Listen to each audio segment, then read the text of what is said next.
정말 말도 안 되는 일이 벌어졌습니다. 최근 한 미국 고등학교에서 벌어진 수학여행이 전교생을 충격과 혼란에 빠뜨렸다고 합니다. 여행 이후 학생들은 격한 반응을 보였고 심지어 대부분 한국 유학 준비에 돌입했을 정도라고 하는데요. 이 모든 현상을 지켜본 미 교육부 장관은 결국 이런 발언을 했다고 합니다. By a woman who described the Republican Party platform as a platform of white supremacy. This is going on at West Point. 대체 무슨 일이 있었던 걸까요? 안녕하세요. 저는 케빈 밀러입니다. 오늘은 평범한 미국 고등학생이었던 제 인생이 완전히 바뀐 이야기를 들려드리려고 해요. 모든 것은 그날 아침 우리 학교 강당에서 시작되었습니다. 교장 선생님의 특별 발표가 있다고 했죠. 브라이언은 제 옆에서 하품을 하며 휴대폰을 만지작거렸고 소피아는 앞자리에서 단상을 기대에 차게 바라보고 있었어요. 교장 선생님은 이번 학기 수학여행 대상국으로 대한민국이 선정되었다고 발표했습니다. 순간 강당이 얼어붙었죠. 몇 초간의 정적 후에 실망과 불만이 뒤섞인 웅성거림이 강당을 채웠어요. 특히 브라이언은 누구보다 큰 소리로 불평했습니다. 왜 하필 한국이야? 거기 아직도 전쟁 중 아냐? 대통령도 없으면서 북한이랑 총질하는 곳이라고. 브라이언의 말에 주변 학생들이 웃음을 터뜨렸어요. 제시카는 손을 들고 유럽 같은 진짜 문화가 있는 곳으로 갈 수 없냐고 물었습니다. 그러자 브라이언이 다시 끼어들었어요. 한국은 아직도 김치만 먹는 나라야. 기술이라곤 삼성 핸드폰 하나 베껴 만든 거 말고 뭐가 있어. 영어도 제대로 못하는 나라에서 뭘 배운다는 건지. 그때였습니다. 소피아가 자리에서 일어나 한국은 첨단 기술 강국이라며 브라이언의 무지를 지적했어요. 저는 그저 침묵을 지켰습니다. 솔직히 한국에 대해 특별한 생각이 없었거든요. 그냥 아시아의 한 나라, 삼성과 현대가 있는 나라 정도로만 알고 있었죠. 결국 교장 선생님은 마이크를 두드리며 질서를 요청했어요. 이것이 바로 수학여행이 필요한 이유라며 다른 문화를 경험하고 편견을 깨기 위한 기회라고 강조했습니다. 물론 그때는 알지 못했습니다. 이 발표가 제 인생을 완전히 뒤엎을 것이라는 사실을 말이죠. 그렇게 수학여행 발표 다음 날 우리 반은 사회 수업 시간에 모였습니다. 그린 선생님이 오늘의 수업은 한국 수학여행 찬반 토론이라고 했습니다. 그린 선생님은 여러 학생들의 반응을 고려해 공식 토론을 진행하기로 결정했어요. 교실이 갑자기 긴장감으로 가득 찼습니다. 그린 선생님은 반을 두 팀으로 나누었죠. 브라이언이 반대팀 대표로, 소피아가 찬성팀 대표로 뽑혔습니다. 브라이언은 토론을 시작하며 한국을 최악의 선택이라고 비판했습니다. 그는 한국은 자유도 없고 학생들이 로봇처럼 군다고 주장했어요. 아침 8시부터 밤 11시까지 오직 공부만 하는 나라라며 우리가 배울 것이 없다고 강조했습니다. 그는 한국 학생들의 자살률과 과도한 학업 스트레스에 대한 기사를 증거로 제시했어요. 이런 나라에 가서 우울증을 어떻게 얻는지 배우겠냐는 비아냥까지 했습니다. 그의 말에 교실에서 몇몇 학생들이 웃음을 터뜨렸어요. 소피아가 자리에서 일어났습니다. 그녀는 브라이언의 말이 완전한 편견이라고 반박했어요. 한국은 세계 최고 교육국가 중 하나이며 PISA 국제학업 성취도 평가에서 항상 상위권이라고 설명했습니다. 공부를 열심히 하는 것은 사실이지만 그것은 교육을 중요시하는 문화 때문이라고 강조했어요. 소피아는 한국의 혁신적인 교육 방법과 창의성 개발 프로그램에 대한 자료를 보여주었습니다. 한국은 단순히 암기만 하는 나라가 아니라 창의적 문제 해결 능력을 키우는 교육으로 변화하고 있다고 설명했어요. 브라이언은 코웃음을 치며 한국의 창의성에 의문을 제기했습니다. 그저 미국과 일본의 기술을 복제하는 데 능할 뿐이라고 주장했어요. 삼성도 애플을 베꼈다며 한국 문화의 존재 자체를 의심했습니다. 그러자 소피아의 얼굴이 붉어졌어요. 그녀는 한류 현상을 언급하며 전 세계가 한국 음악, 드라마, 영화에 열광하고 있다고 반박했습니다. 기생충의 아카데미상 수상과 방탄소년단의 빌보드 차트 석권을 예로 들었어요. 교실은 완전히 양분되었습니다. 한쪽은 브라이언을 지지하고 다른 쪽은 소피아를 지지했어요. 논쟁은 점점 더 격렬해졌습니다. 그린 선생님이 마침내 개입하여 저에게 의견을 물었어요. 갑작스러운 질문에 당황했습니다. 모두의 시선이 저에게 집중됐죠. 저는 솔직히 한국에 대해 아는 게 별로 없다고 인정했어요. 하지만 직접 가보는 것이 가장 좋은 판단 방법이라고 생각한다고 말했습니다. 교실이 잠시 조용해졌어요. 그린 선생님은 미소를 지으며 동의했습니다. 책과 인터넷으로 알 수 있는 것은 한계가 있으니 직접 경험해보는 것이 중요하다고 강조했어요. 브라이언은 여전히 불만스러운 표정으로 시간 낭비라며 차라리 하와이에 가는 게 낫다고 투덜거렸습니다. 소피아는 승리한 듯한 표정으로 브라이언의 생각이 한국에 가면 완전히 바뀔 거라고 자신했어요. 그린 선생님은 다음 주부터 한국어와 문화에 대한 기본 수업을 시작한다고 알렸습니다. 수학여행은 한 달 후라며 모두 준비할 것을 당부했어요. 그렇게 한 달간의 한국어와 문화 수업이 빠르게 지나갔습니다. 이제 드디어 한국으로 떠나는 날이 되었어요. 인천행 비행기가 오후 1시에 출발한다는 공지를 받고 아침 일찍 공항에 모였습니다. 공항 로비는 수학여행을 떠나는 학생들과 배웅하러 온 가족들로 북적였습니다. 소피아는 이미 도착해 한국어 회화책을 읽고 있었어요. 그녀는 기대에 차 있었죠. 반면 브라이언은 여전히 불만스러운 표정으로 친구들과 떠들고 있었습니다. 저는 부모님과 작별 인사를 나누었어요. 어머니는 걱정스러운 표정으로 한국은 너무 멀다며 조심하라고 당부하셨습니다. 아버지는 문화 충격에 대비하라며 웃으셨어요. 사실 저도 내심 긴장되었습니다. 완전히 다른 문화권에 가본 적이 없었거든요. 그린 선생님이 우리를 모아 출국 절차를 시작했습니다. 보안 검색대를 통과할 때 브라이언이 또 불평을 시작했어요. 그는 한국에 가면 인터넷 검열이 심해서 자유롭게 SNS도 못할 거라며 친구들을 선동했습니다. 심지어 우리 같은 미국인은 감시당할 수도 있다는 황당한 소리까지 늘어놓았어요. 소피아가 참지 못하고 나섰습니다. 한국은 세계에서 인터넷 속도가 가장 빠른 나라 중 하나이며 검열 같은 것은 없다고 정정했어요. 브라이언은 코웃음을 치며 북한과 헷갈렸냐고 비아냥거렸습니다. 탑승구에 도착했을 때 비행기가 지연된다는 안내가 나왔어요. 2시간을 더 기다려야 했습니다. 브라이언은 이것조차 한국의 탓이라며 이게 뭐가 글로벌이야? 비행기도 제 시간에 못 오는 나라야라고 불평했어요. 저는 창가에 앉아 생각에 잠겼습니다. 한 달간의 수업에서 한국에 대해 조금 알게 되었지만 여전히 많은 의문이 있었어요. 정말 그곳 학생들은 로봇처럼 공부만 할까? 음식은 정말 너무 매울까? 사람들은 영어를 얼마나 할 수 있을까? 브라이언의 부정적인 말들이 머릿속을 맴돌았습니다. 마침내 탑승 안내 방송이 나왔어요. 우리는 줄을 서서 비행기에 올랐습니다. 비행기 안으로 들어서자 한국 항공사의 승무원들이 미소로 우리를 맞이했어요. 그들의 정중한 인사에 브라이언조차 잠시 말문이 막힌 듯 했습니다. 창가 자리에 앉아 비행기가 이륙하는 동안 묘한 감정이 밀려왔습니다. 긴장과 기대, 약간의 두려움이 섞인 기분이었어요. 14시간의 비행 끝에 저희를 기다리고 있을 새로운 세계가 어떤 모습일지 상상했습니다. 브라이언은 옆자리에서 여전히 친구들에게 한국에 대한 부정적인 이야기를 하고 있었어요. 거기 가면 김치 냄새 때문에 숨도 못 쉴 거야. 벌써부터 비행기 음식이 걱정되네. 소피아는 몇 줄 앞자리에서 한국 영화를 보고 있었습니다. 그녀의 얼굴에는 설렘이 가득했어요. 제 생각은 점점 더 복잡해졌습니다. 누구의 말이 맞는 걸까? 브라이언처럼 실망하게 될까?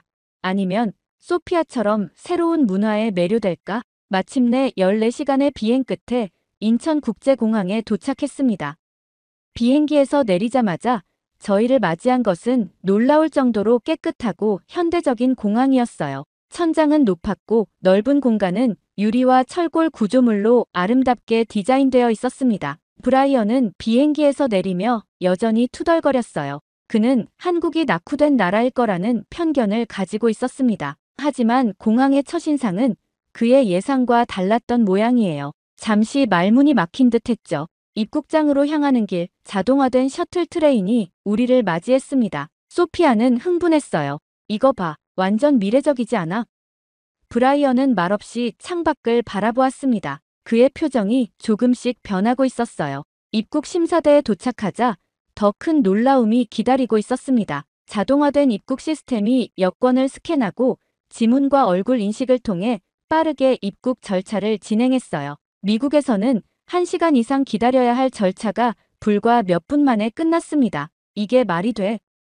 브라이언이 작게 중얼거렸어요. 그의 목소리에서 당혹감이 느껴졌습니다. 그린 선생님은 미소 지으며 말했어요. 인천공항은 세계 최고의 공항 중 하나입니다. 17년 연속 서비스 품질 1위를 차지했죠. 짐을 찾아 세관을 통과한 후 우리는 공항 버스를 타고 서울로 향했습니다. 버스는 놀라울 정도로 깨끗했고 좌석마다 USB 충전 포트까지 있었어요. 브라이언은 점점 더 조용해졌습니다. 서울에 도착한 후 우리는 지하철을 타기 위해 역으로 향했어요. 지하철역은 미국의 어떤 역보다 깨끗했습니다. 바닥은 반짝거렸고 벽은 현대적인 디지털 안내판으로 가득했어요. 그러나 가장 인상적인 것은 사람들의 질서였습니다. 플랫폼에서 사람들은 줄을 서서 기다리고 있었어요. 지하철이 도착하자 타는 사람과 내리는 사람이 충돌 없이 질서정연하게 움직였습니다. 소음도 없었어요. 대부분의 사람들은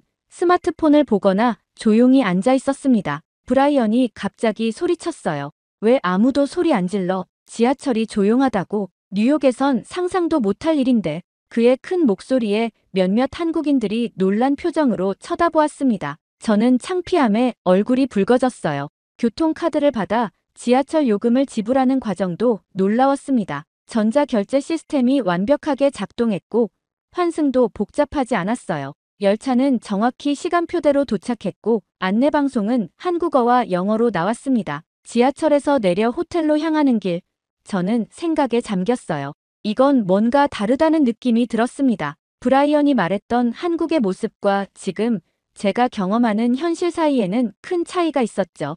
호텔에 도착한 후 우리는 짐을 풀고 잠시 휴식을 취했습니다. 창밖으로 보이는 서울의 야경은 놀라웠어요. 빌딩들은 화려한 조명으로 빛났고 거리는 활기찼습니다. 브라이언은 침대에 누워 천장을 바라보았어요. 그의 표정에는 혼란이 가득했습니다. 이상해. 내가 상상했던 것과 너무 달라. 처음으로 그의 목소리에 무언가 달라진 것이 느껴졌어요. 둘째 날 아침, 우리는 호텔 근처를 둘러보기로 했습니다. 그린 선생님이 먼저 간단한 오리엔테이션을 진행했어요.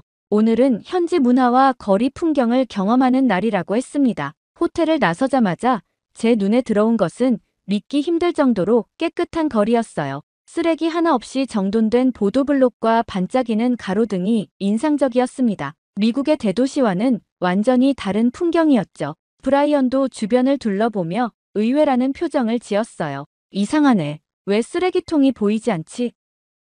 그의 질문에 그린 선생님이 설명했습니다. 한국은 쓰레기를 철저히 분리수거하는 시스템이 있어서 길거리 쓰레기통이 적다고 했어요. 사람들은 자신의 쓰레기를 집이나 정해진 장소까지 가져가는 문화가 있다고 합니다. 우리가 횡단보도 앞에 섰을 때 또 다른 놀라움이 기다리고 있었어요. 신호등이 빨간색임에도 차가 한 대도 오지 않는 상황에서 모든 사람들이 신호가 바뀔 때까지 기다리고 있었습니다. 뉴욕이었다면 이미 다들 길을 건넜을 텐데 말이죠. 브라이언이 참지 못하고 말했어요. 이게 말이 돼? 차도 없는데 왜 다들 서 있는 거야?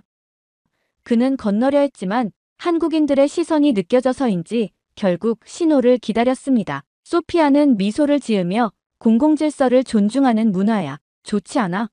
라고 말했어요. 번화가로 들어서자 수많은 사람들이 바쁘게 오가고 있었습니다. 그런데도 이상할 정도로 조용했어요. 사람들은 공공장소에서 전화할 때 목소리를 낮추었고 시끄럽게 떠드는 사람도 없었습니다. 모두가 서로의 공간을 존중하는 듯 했어요. 작은 공원에 들어섰을 때 분리수거 시스템을 직접 보게 되었습니다. 일반 쓰레기, 플라스틱, 캔, 유리, 종이까지 세세하게 나누어진 분리수거함이 있었어요. 한 시민이 자신의 쓰레기를 꼼꼼하게 분류하는 모습이 인상적이었습니다. 브라이언은 점점 더 말이 없어졌어요. 그의 표정은 혼란스러워 보였습니다. 미국보다 더 질서 있어 라고 작게 중얼거렸죠. 이전의 비웃는 태도는 사라진 것 같았어요. 점심시간이 되어 우리는 현지 식당을 찾아갔습니다. 길을 찾는데 어려움을 겪고 있을 때 한 노인분이 다가오셨어요. 유창하지는 않지만 간단한 영어로 어디를 찾느냐고 물으셨습니다. 우리가 식당 이름을 말하자 그분은 웃으며 직접 안내해 주셨어요. 그분은 우리가 미국에서 왔다는 걸 알고는 더 친절해지셨습니다. 식당 앞까지 데려다 주시면서 한국에 대한 좋은 인상을 가져가길 바란다고 말씀하셨어요. 떠나시기 전에는 저희에게 작은 선물까지 주셨습니다. 한국 전통 디자인의 책갈피였어요. 브라이언은 눈시울이 붉어졌습니다. 그가 이런 모습을 보인 건 처음이었어요. 왜 이렇게 친절하지? 우리는 그냥 외국인인데 라고 말했습니다. 식당으로 들어가며 저는 깊은 생각에 잠겼어요. 하루 만에 보고 경험한 한국의 모습은 브라이언이 말했던 것과는 너무 달랐습니다. 질서, 청결, 상호 존중, 친절함. 이런 가치들이 일상에 깊이 녹아있는 나라였어요. 소피아가 웃으며 말했습니다. 이제 알겠어. 이게 진짜 한국이야. 브라이언은 아무 말도 하지 않았지만 그의 눈빛이 달라져 있었어요. 무언가가 그의 마음속에서 변하기 시작한 것 같았습니다. 다음 날 아침, 저희는 한국 고등학교를 방문했습니다. 그린 선생님이 미리 준비해둔 교복으로 갈아입었어요. 처음 입어보는 교복은 낯설었지만 신기하게도 모두가 단정해 보였습니다. 학교 정문에 도착하자 한국 학생들이 줄을 서서 우리를 맞이했어요. 그들은 깊이 허리를 숙이며 인사했습니다. 브라이언은 어색하게 고개만 끄덕였지만 소피아는 한국어로 안녕하세요라고 인사했죠. 저도 배운 대로 허리를 숙여 인사했어요. 교장 선생님의 환영사 후 우리는 각자 담당 학생과 짝을 이루어 교실로 향했습니다. 제 파트너는 민준이라는 학생이었어요. 그는 유창한 영어로 자신을 소개하며 웃었습니다. 브라이언은 지성이라는 학생과 짝이 되었죠. 지성이는 영어를 잘하지 못했지만 번역 앱을 사용해 열심히 소통하려고 노력했어요. 교실에 들어서자마자 놀라운 광경이 펼쳐졌습니다. 학생들 모두가 일제히 일어나 안녕하세요, 선생님이라고 인사했어요. 선생님이 들어오면 인사하는 문화라고 했습니다. 미국에서는 상상할 수 없는 일이었어요. 첫 수업은 수학이었습니다. 한국 학생들의 수학 실력은 놀라웠어요. 우리가 대학에서 배우는 미적분을 고등학생들이 자유자재로 풀어내는 모습에 브라이언조차 입을 다물지 못했습니다. 하지만 더 놀라운 것은 그들의 열정이었어요. 질문이 있으면 적극적으로 손을 들고 서로 토론하며 문제를 해결해 나갔습니다. 쉬는 시간, 민준이 저에게 학교 시스템에 대해 설명해 주었어요. 한국 학생들은 보통 아침 8시부터 저녁까지 학교에 있다고 했습니다. 방과 후에는 자율학습이나 학원에 간다고 했어요. 브라이언은 그럼 언제 놀아? 라고 물었습니다. 지성이는 웃으며 주말에, 그리고 짧은 시간이라도 친구들과 함께하면 행복해라고 대답했어요. 점심시간이 되자 또 다른 놀라움이 기다리고 있었습니다. 학생들은 질서정연하게 줄을 서서 급식을 받았어요.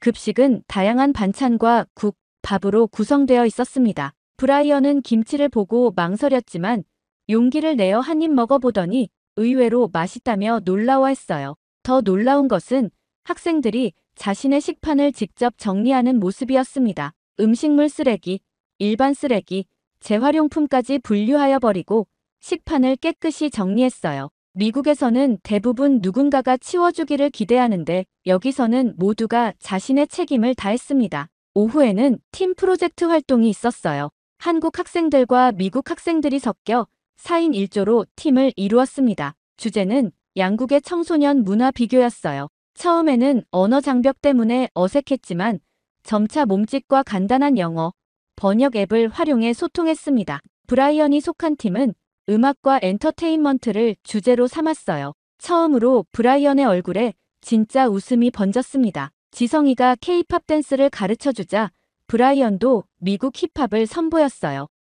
언어는 달라도 음악은 통한다는 걸 느끼는 순간이었습니다. 하교 시간, 한국 학생들이 작은 선물을 건네주었어요. 손으로 접은 종이약, 한글로 쓴 우리 이름, 작은 기념품들이었습니다. 브라이언은 지성이가 준 태극기 핀을 바라보다가 눈시울이 붉어졌어요. 고마워, 정말 고마워라고 말하는 그의 목소리가 떨렸습니다. 넷째 날, 우리는 다시 학교를 방문했습니다. 이번에는 특별한 경험이 기다리고 있었어요. 한국 학교의 청소 시간에 참여하게 된 것입니다. 수업이 끝난 후 학생들이 일제히 자리에서 일어났습니다. 선생님이 청소 구역을 나누자 모두가 자신의 담당 구역으로 흩어졌어요. 걸레, 빗자루, 쓰레기통을 들고 교실, 복도, 심지어 화장실까지 직접 청소하기 시작했습니다. 브라이언은 믿을 수 없다는 표정이었어요.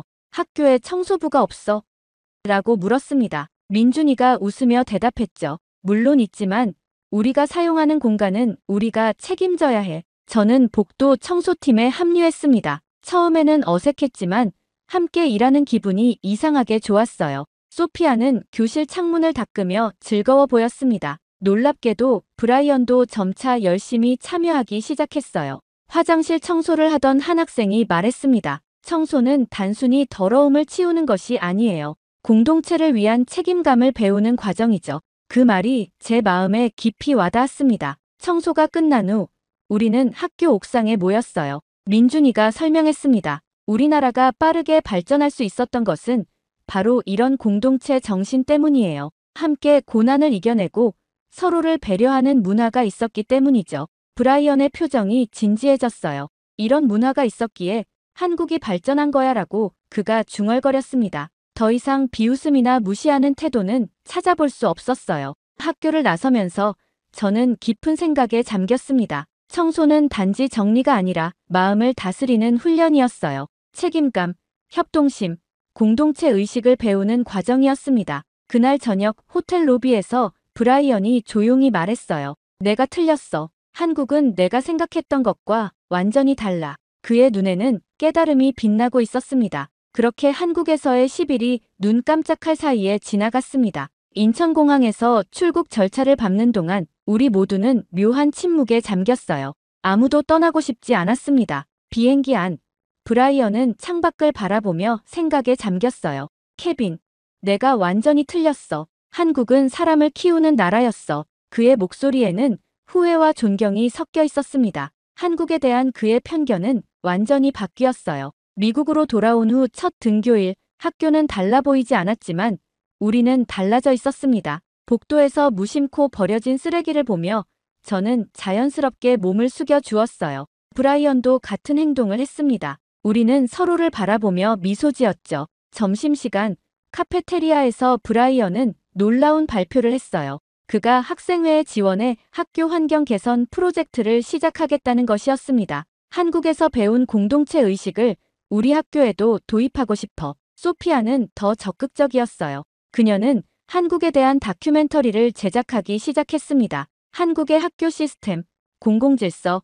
문화적 가치를 소개하는 프로젝트였죠. 학교 내 한국 문화 동아리도 만들었어요. 한 달 후 학교 전체 조회 시간에 우리 셋은 한국 경험을 발표했습니다. 브라이언이 먼저 나섰어요. 저는 한국에 가기 전 무지하고 편견에 가득 찬 사람이었습니다. 하지만 이제는 알아요. 한국은 세계가 배워야 할 나라라는 것을. 저도 제 경험을 나누었습니다. 한국을 보기 전과 후 저는 완전히 달라졌어요.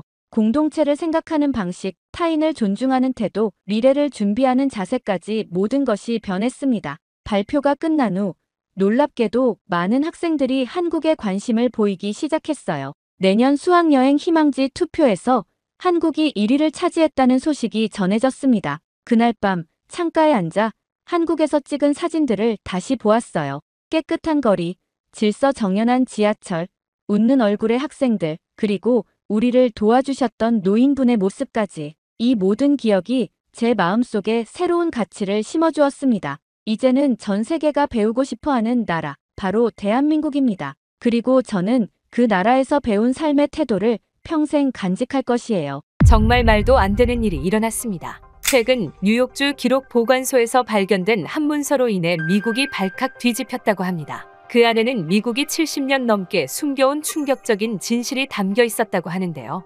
내용이 폭로되자마자 많은 이들이 경악을 금치 못했을 정도라고 하죠. 문서가 발견되자마자 미국 정부는 급하게 기자회견을 했다고 합니다. I asked my Republican colleagues over there, are you fine with this? Are you fine with decimating social? 대체 무슨 일이 있었던 걸까요? 안녕하세요. 저는 소피안입니다. 한국계 미국인으로 독립탐사기자로 활동 중이죠. 어릴 적부터 한국계 미국인으로 살아간다는 것이 쉽지만은 않았어요. 아이들은 제 도시락을 보고 코를 찌푸렸고 제 이름을 일부러 잘못 발음하며 웃곤 했습니다. 너희 나라로 돌아가라는 말은 기본이었고 저를 볼 때마다 눈을 찍고는 했으니까요. 그럴 때마다 아버지는 소피야, 넌 자랑스러운 한국인이야. 우리 조상들은 어려운 상황에서도 항상 멋진 업적을 남겼단다라고 격려해 주셨어요. 어머니도 늘 내 뿌리를 절대 잊지 말으렴 하고 말씀하셨죠. 그 말씀들이 제게 힘이 되었고 덕분에 저는 기죽지 않고 당당하게 자랄 수가 있었습니다. 이런 성장 배경 덕분에 저는 문화와 교육의 연결고리에 관심을 갖게 됐어요. 특히 아버지는 항상 교육이야말로 모든 불평등을 해소하는 열쇠라고 강조하셨습니다. 그분의 영향으로 저는 저널리즘을 통해 다양한 문화 간의 교육 정책을 조명하는 일을 하게 되었죠. 그러다 그 문서를 보게 되었습니다. 아직도 그날의 기억이 생생합니다. 바쁜 뉴욕의 아침, 저는 커피 한 잔을 들고 뉴욕주 기록 보관소로 향했어요. 미국의 문화 정책이 세계 교육에 미친 영향에 관한 다큐멘터리를 준비하는 중이었습니다. 아버지가 돌아가시기 전 내가 가진 두 문화의 이해로 세상에 기여하라고 하셨어요. 이 프로젝트는 그 약속을 지키는 방법이기도 했죠. 저는 보관소에 도착해 1940년대 자료들을 살펴보기 시작했습니다. 제가 찾던 자료와는 전혀 상관없는 파일 사이에서 한국 문자 체계 효율성 연구라는 제목을 발견했어요. 호기심에 자료를 펼쳐봤죠. 놀랍게도 한글이 문맹 퇴치에 가장 효율적인 문자라고 명확히 기록되어 있었습니다. 부모님이 항상 자랑스럽게 말씀하셨던 한글의 우수성이 공식 문서에 있었어요. 더 깊이 살펴보니 이 연구가 철저히 은폐되었다는 흔적이 곳곳에 남아 있었습니다. 이 연구 결과는 현 교육 정책과 상충되므로 대외비로 분류할 것이라는 글귀도 있었죠. 직원에게 자료들을 복사해도 되는지 물었어요. 직원은 잠시 머뭇거리더니 이 문서는 최근 기밀 해제된 것이라고 답했습니다. 서둘러 모든 페이지를 스캔했어요. 며칠 후 더 많은 자료를 찾기 위해 다시 보관소를 찾았습니다. 그러나 그 문서는 흔적도 없이 사라져 있었어요. 직원은 그 자료가 현재 접근이 제한되어 있으며 상부의 재검토가 필요하다고 했습니다. 그날 저녁 휴대폰에 알림이 울렸어요. 모르는 번호였습니다. 이 연구는 건드리지 않는 것이 좋을 거야. 화면을 보는 제 손이 떨렸습니다. 누가? 왜? 연구를 시작하지도 않았는데 벌써 경고를 받다니요. 창문 밖으로 뉴욕의 밤거리를 바라보며 생각에 잠겼습니다. 어릴 적 아이들의 놀림에 맞서 당당히 서 있던 순간들이 떠올랐어요. 저널리스트로서 그리고 한국계 미국인으로서 제 본능은 진실을 파헤치라고 외치고 있었습니다.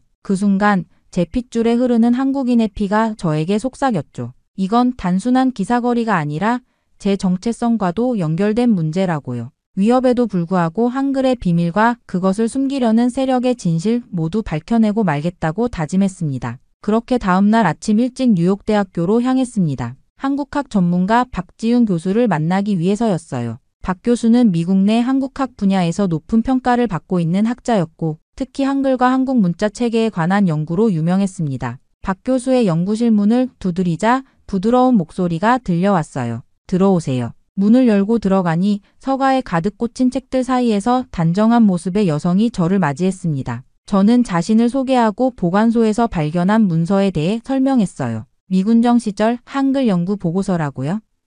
박 교수의 눈이 커졌습니다. 실제로 보셨다니 놀랍네요. 저도 그런 연구가 있었다는 소문은 들었지만 실제 문서는 본 적이 없어요. 제가 스캔한 자료를 보여드리자 박 교수는 한동안 말없이 문서를 읽었습니다. 그리고 깊은 숨을 내쉬었어요. 소피 씨, 한글은 단순한 문자가 아닙니다. 세종대왕이 과학적으로 설계한 문자 체계죠. 발음기관의 모양을 본떠 만들었고 모음은 천지인 철학을 반영했어요. 이렇게 과학적으로 설계된 문자는 세계적으로 드뭅니다. 박 교수는 잠시 생각에 잠긴 듯 창밖을 바라보더니 조심스럽게 말을 이어갔어요. 하지만 이 연구에 깊이 발을 들이면 위험할 수 있어요. 조심하세요. 그 말에 저는 기록 보관소에서의 이상한 경험과 받은 메시지에 대해 털어놓았습니다. 박 교수의 표정이 굳어졌어요. 저도 비슷한 경험이 있어요. 몇 년 전 미군정 시기 한국 교육 정책에 관한 연구를 시작했었죠. 그런데 갑자기 연구비 지원이 중단됐어요.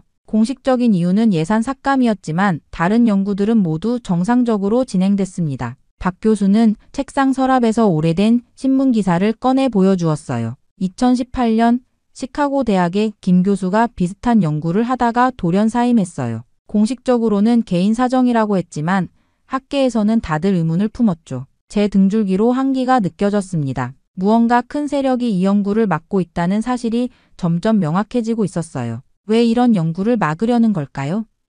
제가 물었습니다. 박 교수는 한참을 망설이다 말했어요. 한글의 효율성이 입증되면 미국의 언어 교육 정책 전반에 의문이 제기될 수 있어요. 더 나아가 세계 각국에 영어를 보급하려는 미국의 문화 정책과도 충돌할 수 있고요. 그녀는 제 손을 꼭 잡았습니다. 소피 씨, 이건 단순한 학술 연구가 아니에요. 정치와 권력이 얽힌 문제입니다. 조심하세요. 하지만 진실이 밝혀진다면 그것은 정말 중요한 발견이 될 거예요.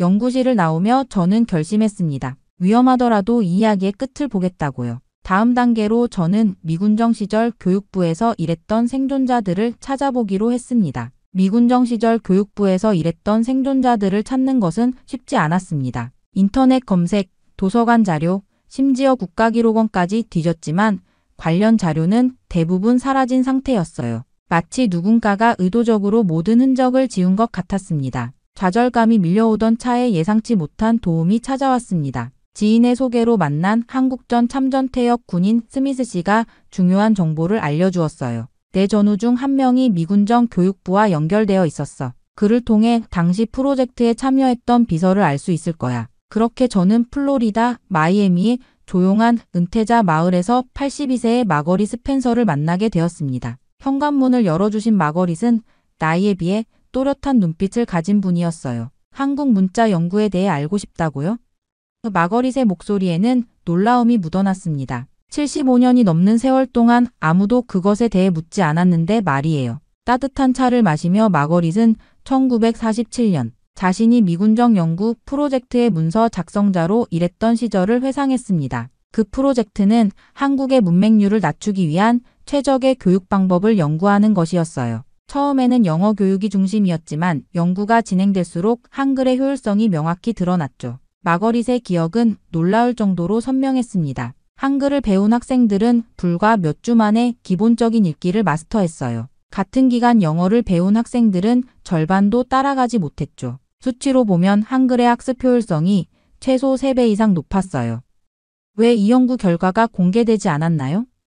제가 물었습니다. 마거릿은 깊은 한숨을 내쉬었어요. 당시 연구가 발표되었다면 한국의 교육 정책이 전혀 달라졌을 것입니다. 하지만 그녀는 잠시 망설이더니 말을 이었습니다. 일부 미국 교육 관계자들이 연구 결과에 불편해했어요. 특히 영어 보급을 담당하던 사람들은 이 연구가 미국의 영어 우선 정책과 충돌한다며 강하게 반발했죠. 놀라운 이야기가 이어졌습니다. 한 한국인 연구원이 연구 결과를 언론에 유출하려고 했어요. 그는 한글의 우수성이 세상에 알려져야 한다고 주장했죠. 다음 날 그는 보안 위반이라는 이유로 해고되었고 그 후로 연구팀에서는 그에 대해 언급하는 것조차 금지되었어요. 마거릿은 오래된 사진첩을 꺼내 보여주었습니다. 그 속에는 연구팀 단체 사진이 있었어요. 이 사람이 그 한국인 연구원이에요. 이름은 김재현이었던 것 같아요. 인터뷰를 마치고 호텔로 돌아온 저는 즉시 노트북을 켜고 메모를 정리하기 시작했습니다. 그런데 이메일을 확인하자 이상한 점을 발견했어요. 제가 보내지 않은 이메일이 발신함에 있었고 모든 폴더가 뒤죽박죽이었습니다. 휴대폰도 마찬가지였어요. 최근 통화 기록이 모두 지워져 있었고 낯선 앱이 설치되어 있었습니다. 누군가 제 기기들을 해킹한 것이 분명했어요. 이제 위험은 더 이상 추상적인 위협이 아니었습니다. 그들은 제가 무엇을 찾고 있는지 알고 있었고 저를 감시하고 있었습니다. 하지만 이제 숨어있던 퍼즐 조각이 드러나기 시작했어요. 김재현, 그는 누구였을까요? 그리고 그에게 무슨 일이 일어났던 걸까요? 이 의문을 안고 뉴욕으로 돌아오는 비행기 안에서 문득 한 가지 생각이 떠올랐습니다. 할아버지 헨리 한 대령도 한국전에 참전했었고 전쟁 전에는 미군정에서 교육 지원 임무를 수행했다고 들었어요. 혹시 할아버지의 유품 속에 단서가 있지 않을까 하는 희망이 생겼습니다. 뉴욕에 도착하자마자 어머니에게 전화를 걸었어요. 엄마, 할아버지가 한국에서 가져온 물건들이 아직 보관되어 있나요? 물론 있지. 다락방에 그대로 있어. 왜 갑자기 그걸 찾니? 다큐멘터리 작업 중인데 도움이 될 것 같아요. 다음날 교회의 부모님 집 다락방에서 할아버지의 낡은 트렁크를 열었습니다. 군복 훈장, 편지들 사이에서 한국 교육 임무 1940년대라고 표시된 폴더를 발견했어요. 떨리는 손으로 폴더를 열자 미군정 교육부 내부 문건들이 나왔습니다. 그 중에서도 할아버지의 개인 노트가 제 시선을 사로잡았어요. 페이지를 넘기다 충격적인 문장을 발견했습니다. 한글 연구 보고서는 뉴욕 본부로 이관됨. 연구 내용은 기존 정책과 상충됨으로 언급 금지. 심장이 빠르게 뛰기 시작했어요. 이것은 제가 찾던 바로 그 연구였습니다. 그리고 그 아래에는 더 충격적인 내용이 있었습니다. 김재현 연구원의 행방은 여전히 불명. 공식적으로는 사직 처리됨. 노트를 더 살펴보던 중 한 장의 사진이 떨어졌어요. 사진 뒷면에는 서울 1947년 6월이라고 적혀 있었습니다. 사진 속에는 할아버지와 몇몇 군인들 그리고 한 한국인 남성이 함께 찍혀 있었어요. 순간 숨이 멎는 듯 했습니다. 그 한국인 남성의 얼굴이 낯설지 않았어요. 박 교수의 오래된 논문에서 본 연구원의 사진과 동일한 인물이었습니다. 이건 분명 마거릿이 언급했던 김재현이었어요. 즉시 박 교수에게 사진을 보냈습니다. 곧바로 답장이 왔어요. 맞아요. 이 사람이 김재현 박사예요. 그는 한글 효율성 연구의 핵심 인물이었죠. 하지만 연구 결과를 공개하려다 미국 교육 담당자들과 심각한 갈등을 빚었고 그 후 실종되었어요. 실종이라니. 이건 단순한 학술적 논쟁이 아니었습니다. 누군가의 목숨이 걸린 문제였을 수도 있었어요. 할아버지의 노트를 다시 살펴보니 마지막 페이지에 또 다른 메모가 있었습니다. 최종 보고서는 뉴욕주 기록 보관소 특별 섹션에 보관. 접근 코드 RG350K. 이것이 바로 제가 찾던 연결고리였습니다. 처음에 우연히 발견했던 문서의 출처와 할아버지의 노트가 연결되었어요. 이제 완전한 보고서를 찾아야 했고 김재현에게 무슨 일이 일어났는지도 알아내야 했습니다. 다시 한번 위험을 무릅쓰고 뉴욕주 기록 보관소로 향하기로 결심했어요. 이번에는 정확한 접근 코드를 가지고 박 교수의 도움을 받아 진실에 한 걸음 더 다가설 수 있을 것 같았습니다. 내 한국인의 피가 더욱 뜨겁게 끓어오르는 순간이었어요. 다음 날 아침 박 교수를 만나 함께 뉴욕주 기록 보관소로 향했습니다. 이전과 달리 이번에는 명확한 목표가 있었어요. 할아버지의 노트에 적힌 접근 코드 RG350K를 이용해 최종 보고서를 찾아내는 것이었습니다. 소피 씨 정말 용기 있는 행동이에요. 박 교수가 차 안에서 말했습니다. 무엇이 기다리고 있을지 모르지만 한국인으로서 이 진실을 밝히는데 함께할 수 있어 기쁩니다. 보관소에 도착해 접근 코드를 제시하자 직원은 잠시 당황하는 기색을 보였어요. 이 섹션은 특별 허가가 필요합니다만 그러나 제가 준비해 간 할아버지의 군 신분증과 관련 서류를 보여주자 마지못해 특별보관실로 우리를 안내했습니다. 좁은 방에는 오래된 문서 캐비닛이 가득했어요. 직원의 도움으로 한국어 문자 효율성 연구 최종 보고서라는 제목의 두꺼운 파일을 찾아냈습니다. 1947년 날짜가 찍힌 이 보고서는 미군정 교육부의 공식 도장이 찍혀 있었어요. 박 교수와 저는 숨죽이며 페이지를 넘기기 시작했습니다. 보고서의 내용은 충격적이었어요. 한글의 효율성에 관한 구체적인 데이터가 빼곡히 적혀 있었습니다. 믿을 수 없어요. 박 교수가 속삭였습니다. 이 데이터에 따르면 한글을 배운 학생들은 2주 만에 신문기사의 70%를 읽을 수 있었대요. 이건 정말 놀라운 수치입니다. 더 놀라운 결과도 있었어요. 6개월간의 추적 연구에서 한글을 배운 학생들의 단어 학습량은 영어보다 3.7배, 일본어보다 4.2배 높았습니다. 문맹률 감소 속도 역시 다른 어떤 문자 체계보다 빨랐어요. 이것이 사실이라면 한글은 정말 세계에서 가장 효율적인 문자 체계인 거네요. 제가 감탄했습니다. 그러나 보고서 말미에 첨부된 정책 메모를 보고 우리는 경악할 수밖에 없었어요. 미국의 영향력 확대를 위해 영어 교육을 우선하고 한글의 효율성 연구는 내부 참고용으로만 사용할 것. 이 연구 결과의 공개는 미국의 언어 정책 및 문화 수출 전략에 악영향을 미칠 수 있음. 우리는 서로를 바라보았습니다. 이건 단순한 학술적 발견을 넘어선 정치적 결정이었어요. 미국의 언어적, 문화적 패권을 위해 한글의 효율성을 의도적으로 무시한 것이었죠. 이걸 봐요. 박 교수가 보고서의 저자 목록을 가리켰습니다. 주 연구원으로 김재현의 이름이 있었고 그 옆에는 할아버지 헨리한의 이름도 있었어요. 할아버지와 김재현은 동료였던 거네요. 마지막 페이지에는 손글씨로 적힌 메모가 있었습니다. 이 연구는 한국 교육의 미래를 위해 반드시 보존되어야 한다. 저는 눈물이 글썽였어요. 할아버지께서 이 진실을 보존하기 위해 노력하셨다는 사실이 가슴에 와닿았습니다. 그리고 이제 그 바통을 제가 이어받은 것 같았어요. 이 보고서를 복사해야 해요. 박 교수가 급히 말했습니다. 그리고 김재현 박사에게 무슨 일이 있었는지도 알아내야 해요. 우리는 보고서 전체를 스캔했고 박 교수는 그 자리에서 다양한 학술 데이터베이스를 검색하기 시작했어요. 이제 저희에게는 결정적인 증거가 생겼습니다. 다음 단계는 이 진실을 어떻게 세상에 알릴 것인가였어요. 보고서 전체를 스캔하고 나오면서 저는 한 가지 의문이 들었습니다. 70년 전 연구 결과가 정말 정확한 것일까요? 혹시 당시 정치적 이유로 데이터가 과장된 것은 아닐까요? 저널리스트로서 검증 없이 정보를 받아들일 수는 없었어요. 박 교수님, 이 연구 결과를 현대에서 검증해 볼 수 있을까요?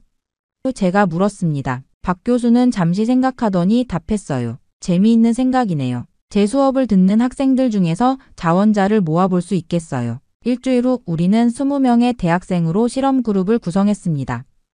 10명에게는 한글을, 나머지 10명에게는 비슷한 난이도의 다른 문자 체계를 가르치기로 했어요. 모두 외국어 학습 경험이 비슷한 학생들이었습니다. 첫 2주 동안 매일 1시간씩 문자를 가르쳤어요.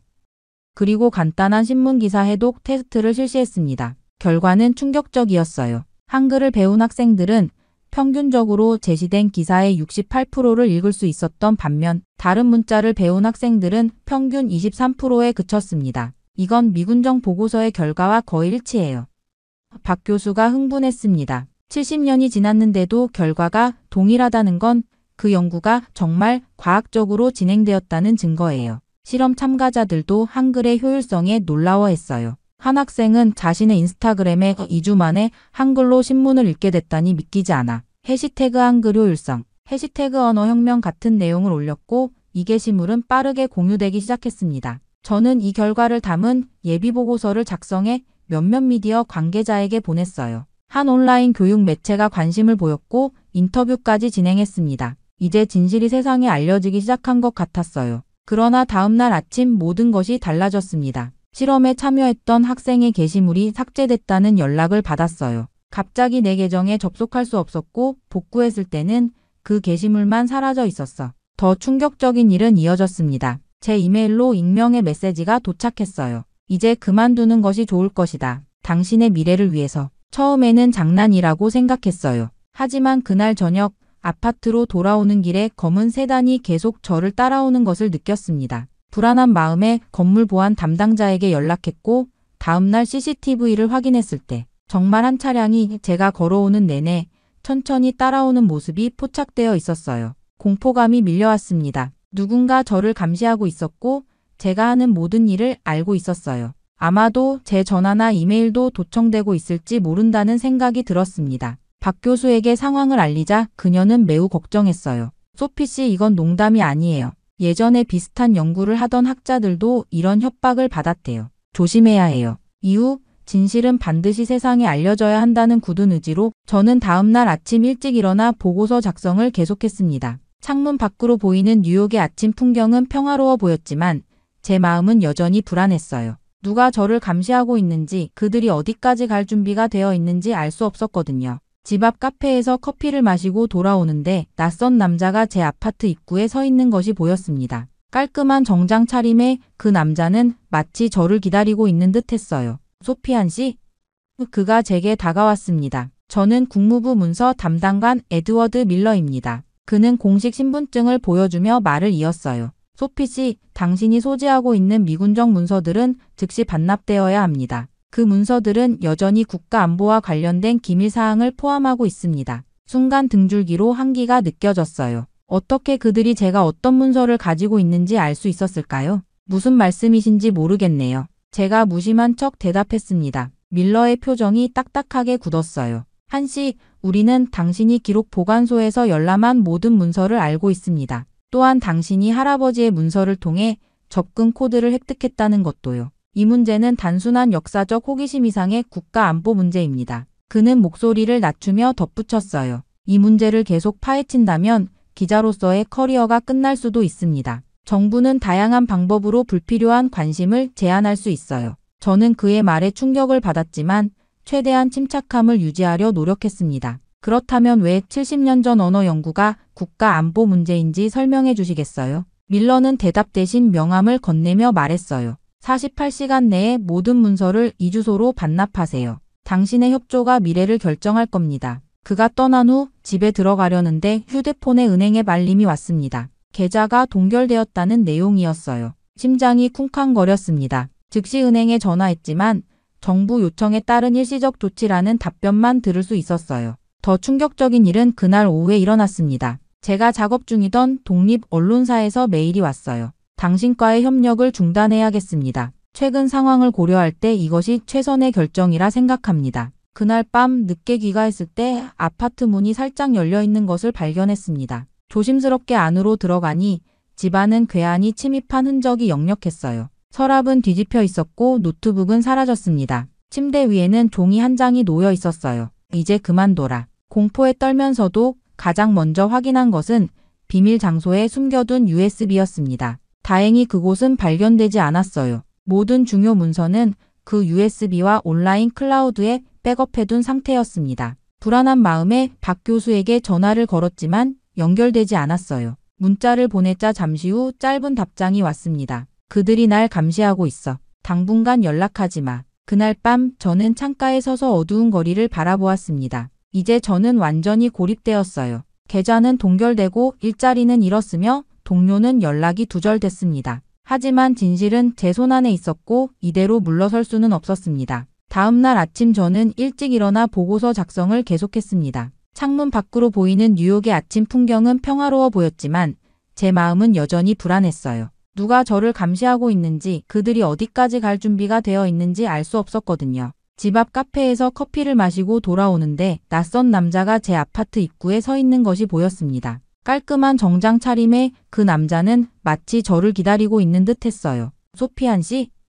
그가 제게 다가왔습니다. 저는 국무부 문서 담당관 에드워드 밀러입니다. 그는 공식 신분증을 보여주며 말을 이었어요. 소피 씨, 당신이 소지하고 있는 미군정 문서들은 즉시 반납되어야 합니다. 그 문서들은 여전히 국가안보와 관련된 기밀 사항을 포함하고 있습니다. 순간 등줄기로 한기가 느껴졌어요. 어떻게 그들이 제가 어떤 문서를 가지고 있는지 알 수 있었을까요? 무슨 말씀이신지 모르겠네요. 제가 무심한 척 대답했습니다. 밀러의 표정이 딱딱하게 굳었어요. 한씨, 우리는 당신이 기록 보관소에서 열람한 모든 문서를 알고 있습니다. 또한 당신이 할아버지의 문서를 통해 접근 코드를 획득했다는 것도요. 이 문제는 단순한 역사적 호기심 이상의 국가 안보 문제입니다. 그는 목소리를 낮추며 덧붙였어요. 이 문제를 계속 파헤친다면 기자로서의 커리어가 끝날 수도 있습니다. 정부는 다양한 방법으로 불필요한 관심을 제한할 수 있어요. 저는 그의 말에 충격을 받았지만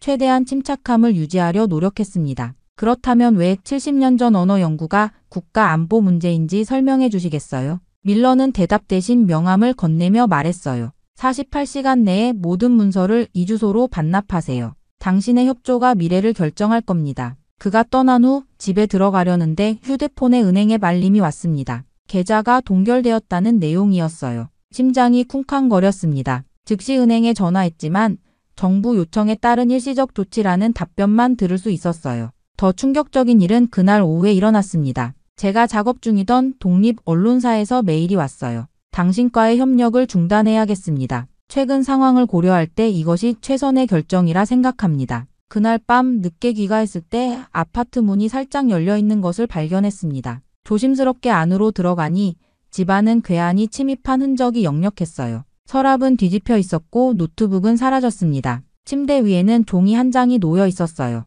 이제 그만둬라. 공포에 떨면서도 가장 먼저 확인한 것은 비밀 장소에 숨겨둔 USB였습니다. 다행히 그곳은 발견되지 않았어요. 모든 중요 문서는 그 USB와 온라인 클라우드에 백업해둔 상태였습니다. 불안한 마음에 박 교수에게 전화를 걸었지만 연결되지 않았어요. 문자를 보냈자 잠시 후 짧은 답장이 왔습니다. 그들이 날 감시하고 있어. 당분간 연락하지 마. 그날 밤 저는 창가에 서서 어두운 거리를 바라보았습니다. 이제 저는 완전히 고립되었어요. 계좌는 동결되고 일자리는 잃었으며 동료는 연락이 두절됐습니다. 하지만 진실은 제 손안에 있었고 이대로 물러설 수는 없었습니다. 저널리스트로서 그리고 한국인으로서 제가 해야 할 선택은 명확했어요. 침묵할 수는 없었습니다. 미국 내에서 문이 닫혔다면 다른 곳에서 진실을 알릴 방법을 찾아야 했어요. 비밀리에 보관해둔 USB를 꺼내 모든 자료를 재정리했습니다. 실험 결과, 역사적 문서,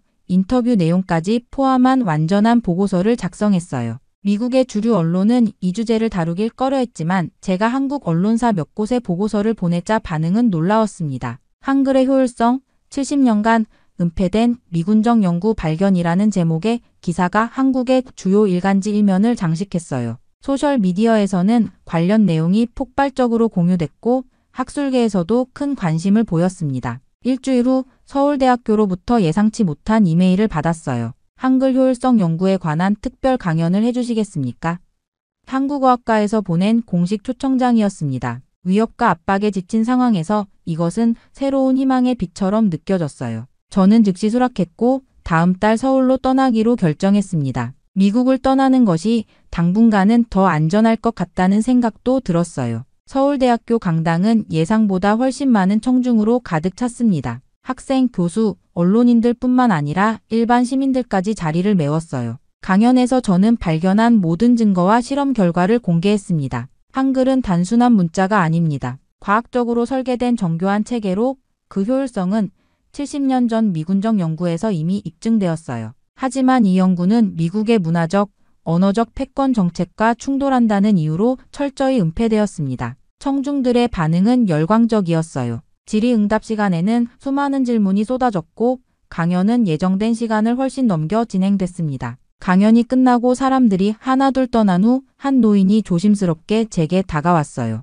80대로 보이는 그분은 깊은 주름이 있는 얼굴에 강인한 눈빛을 가지고 있었습니다. 소피안 씨, 제 이름은 이진호입니다. 저는 김재현 박사의 조카입니다. 그 말에 저는 깜짝 놀랐어요. 김재현, 그 실종된 연구원의 가족이라니. 삼촌에 대한 이야기는 우리 가족 내에서도 금기시되었습니다. 하지만 저는 삼촌이 남긴 일부 기록을 가지고 있어요. 실종 직전에 작성한 일기와 몇 가지 문서인데 소피 씨에게 보여드리고 싶습니다. 제 삼촌에게 무슨 일이 있었는지 진실을 밝혀주세요. 이진호 씨는 낡은 가죽 서류 가방을 건네주었어요. 그 안에는 김재현 박사의 일기장, 연구 노트, 그리고 몇 장의 흑백 사진이 들어있었습니다. 삼촌은 실종된 것이 아니라 강제로 북한으로 납치되었다는 소문이 있었어요. 하지만 확실한 증거는 없었죠. 가족들은 70년간 진실을 알지 못한 채 살아왔습니다. 그 순간 저는 깨달았어요. 이제 제가 추적하는 것은 단순한 학술 연구가 아닙니다.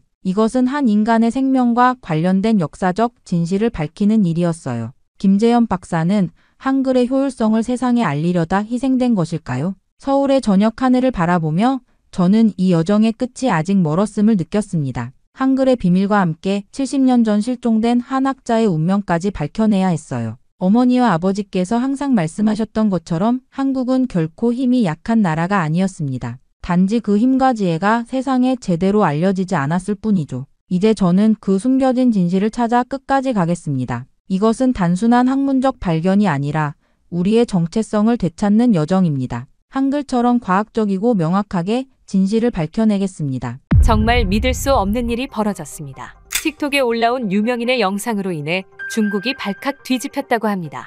영상 업로드 이후 한국을 향한 조롱과 분노가 폭발하고 수백만 명이 진실을 알게 되었다고 환호할 정도였다고 하는데요. 하지만 얼마 뒤 또 다른 영상에 등장하면서 그들의 분노는 침묵으로 바뀌어 버렸다고 하죠. 이 과정을 지켜본 저명한 미디어 학자는 이런 발언까지 했다고 합니다.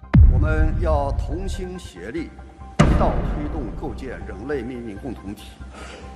대체 무슨 일이 있었던 걸까요? 안녕하세요. 저는 중국의 틱토커 진아오입니다. 베이징에서 활동하며 일상과 여행 콘텐츠를 주로 올리고 있죠. 그날도 평소처럼 콘텐츠 아이디어를 찾고 있었습니다. 스마트폰을 들여다보며 중국 틱톡 인기 영상들을 훑어보는데 눈에 띄는 제목이 하나 있었어요. 한국의 실체.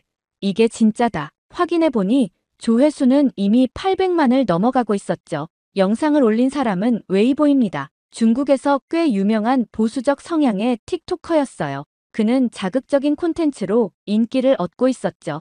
호기심에 영상을 클릭했습니다. 웨이보는 영상에서 비꼬는 듯한 미소를 지으며 한국에 대해 말하고 있었어요. 한국은 겉만 번지르르한 나라라는 주장이었습니다. 기술도 문화도 모두 허세에 불과하다고 했어요. 그들이 자랑하는 첨단 기술은 모두 미국과 일본에서 배운 것이며 K-팝은 중국 음악을 그대로 베낀 것이라 주장했습니다. 전 영상을 보며 고개를 끄덕였어요. 사실 저도 한국에 대해 깊이 생각해 본 적은 없었지만 웨이보의 말이 어느 정도 맞다고 느꼈습니다. 한국 드라마나 음악은 중국에서도 인기가 있지만 그게 과연 대단한 건지 의문이 들었기 때문이죠. 웨이보는 계속해서 말했어요. 최근 한국에서 공개된 8분짜리 다큐멘터리가 있는데 한국의 일상을 미화한 영상이라고 했습니다. 그는 이것이 완전히 연출된 거짓말이라 주장했어요. 그 다큐멘터리의 일부를 보여주며 조롱했습니다. 깨끗한 거리, 질서 있는 대중교통,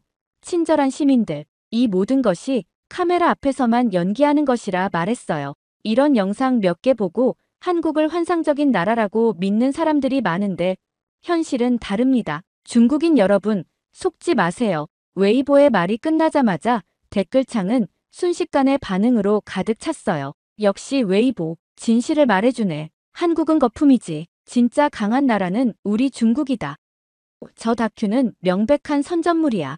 이런 댓글들이 줄을 이었습니다. 저는 댓글들을 훑어보며 생각에 잠겼어요. 이렇게 반응이 좋은 주제라면 저도 한국 관련 콘텐츠를 한번 만들어볼까 하는 생각이 들었습니다. 제 팔로워 수는 20만 정도로 웨이보의 500만에 비하면 적지만 이런 주제라면 관심을 끌 수 있을 것 같았어요. 스마트폰을 내려놓고 메모장을 펼쳤습니다. 한국의 실체 같은 자극적인 제목으로 영상을 만들면 어떨까 생각했어요. 하지만 그러려면 자료가 필요했죠. 웨이보처럼 단순히 비판만 하는 건 제 스타일이 아니었습니다. 인터넷에서 한국 관련 기사들을 찾아보기 시작했어요. 부정적인 내용도 있었고 긍정적인 내용도 있었습니다. 하지만 확실한 건 제가 한국에 직접 가본 적은 없다는 사실이었어요. 그래서 저는 결국 웨이보의 영상에서 본 내용들을 바탕으로 콘텐츠 구상을 하고 있었죠. 한국은 과연 어떤 나라일까? 저는 궁금증을 느끼면서도 한편으로는 웨이보처럼 인기를 얻을 수 있는 자극적인 콘텐츠를 만들고 싶은 욕심이 있었어요.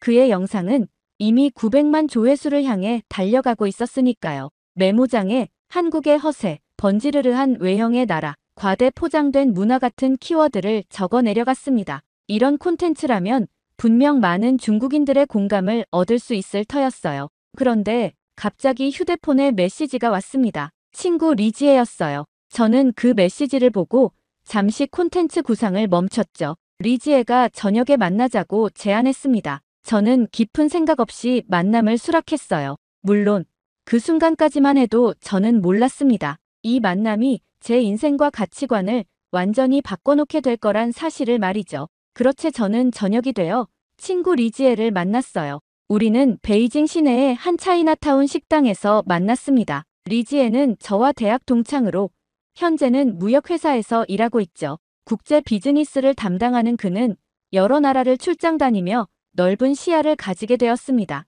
식당에 앉아 메뉴를 보면서 저는 솔직한 마음을 털어놓았어요. 나도 한국 관련 영상 하나 찍어볼까? 요즘 반응도 좋고. 리지에의 표정이 변했습니다. 그는 웨이보의 영상에 대해 알고 있었어요. 저는 계속해서 제 계획을 설명했죠. 웨이보의 스타일을 따라 자극적인 영상을 기획하고 있다고요. 그런데 리지에의 반응은 예상과 달랐습니다. 넌 한국 안 가봤잖아. 영상만 보고 판단하지 마. 리지에의 직설적인 말에 저는 잠시 당황했어요. 그는 계속해서 말을 이어갔습니다. 나 작년에 출장 갔다 왔는데 생각보다 괜찮은 게 많더라.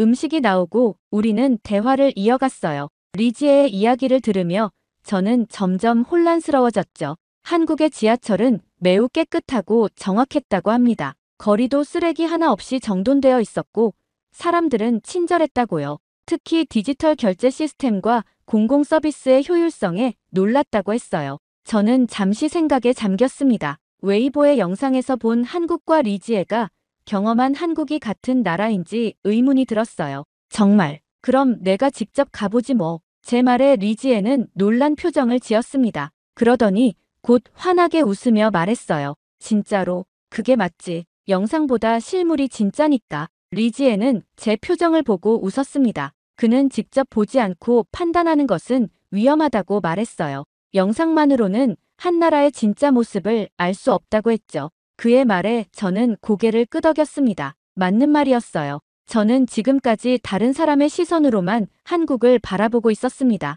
집에 돌아와 다시 틱톡을 열었어요. 웨이보의 영상은 이제 1000만 조회수를 돌파했고 댓글은 여전히 열띤 공감으로 가득했죠. 하지만 자세히 들여다보니 웨이보는 실제로 한국에 가본 적이 없다는 댓글도 보였습니다. 그저 인터넷에서 찾은 정보와 자신의 편견을 바탕으로 콘텐츠를 만들고 있었던 거예요. 이런 사실을 깨닫자 제 콘텐츠 방향에 대한 고민이 깊어졌습니다. 진정한 크리에이터라면 사실에 기반한 정보를 제공해야 하지 않을까요?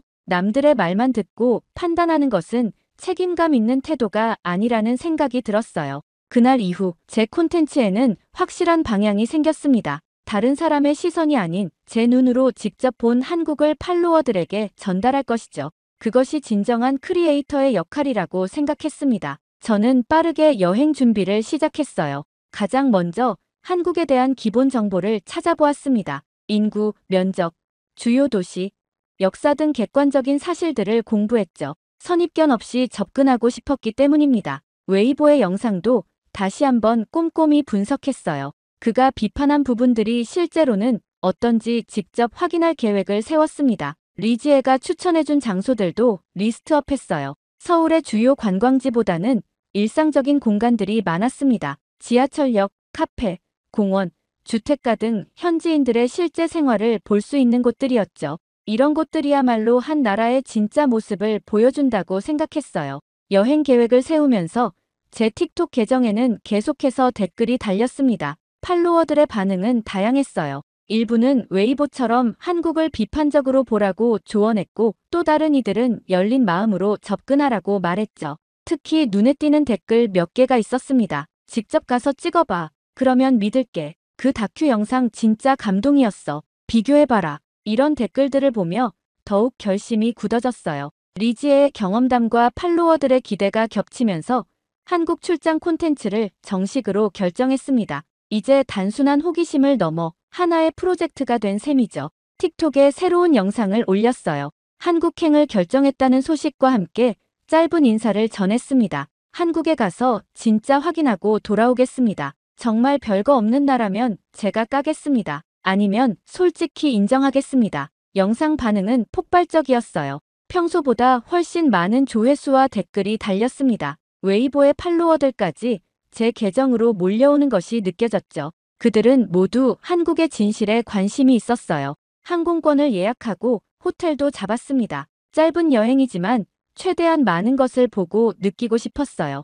카메라 장비도 점검했습니다. 고화질 카메라와 유튜브용 짐벌, 그리고 휴대용 마이크까지 모든 준비를 마쳤죠. 출발 전날 밤, 웨이보의 영상에서 비판받았던 그 8분짜리 다큐멘터리를 다시 한번 봤어요. 한국의 일상을 담은 이 영상이 과연 연출된 것인지 아니면 진짜 한국의 모습인지 궁금했습니다. 내일이면 그 답을 찾을 수 있을 것이라 기대했죠. 여행 가방을 정리하면서 스스로에게 다짐했어요. 어떤 선입견도 갖지 않겠다고, 있는 그대로의 한국을 보고 느끼겠다고, 그리고 그 진실을 팔로워들에게 전하겠다고 말입니다. 그렇게 마침내 저는 인천국제공항에 도착했습니다. 비행기에서 내리자마자 느껴지는 공기가 달랐어요. 깨끗하고 쾌적한 느낌이었죠. 공항 내부로 들어서며 첫 인상에 놀랐습니다. 너무 깨끗하고 정돈되어 있었어요. 출입국 심사대로 향했습니다. 중국과 달리 모든 것이 자동화되어 있었어요.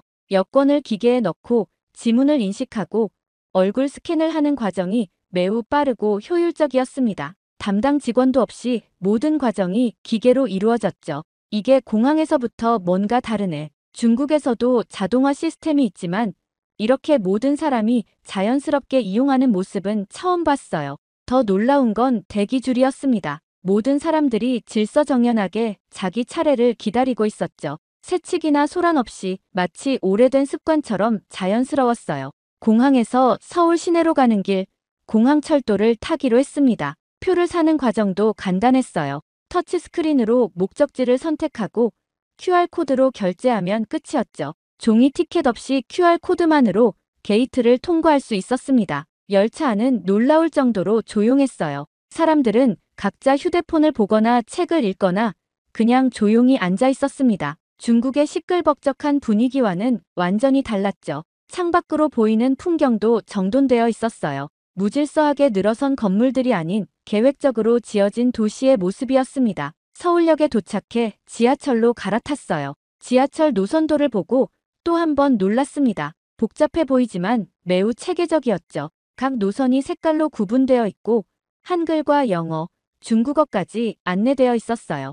외국인도 쉽게 이용할 수 있게 배려한 모습이었습니다. 지하철 안에서 가장 인상적이었던 건 노약 좌석이었어요. 눈에 띄게 다른 색상으로 표시된 이 좌석은 항상 비워져 있었습니다. 필요한 사람을 위해 자발적으로 비워두는 문화가 있었죠. 중국에서는 상상하기 어려운 모습이었어요. 이건 시스템이 아니라 문화 수준이야. 호텔에 짐을 풀고 잠시 쉰 후 근처 카페를 방문했습니다. 프랜차이즈 카페였지만 분위기가 달랐어요. 조용하고 정돈된 공간에서 많은 젊은이들이 공부하고 있었습니다. 에어컨 소리 외에는 거의 소리가 들리지 않았죠.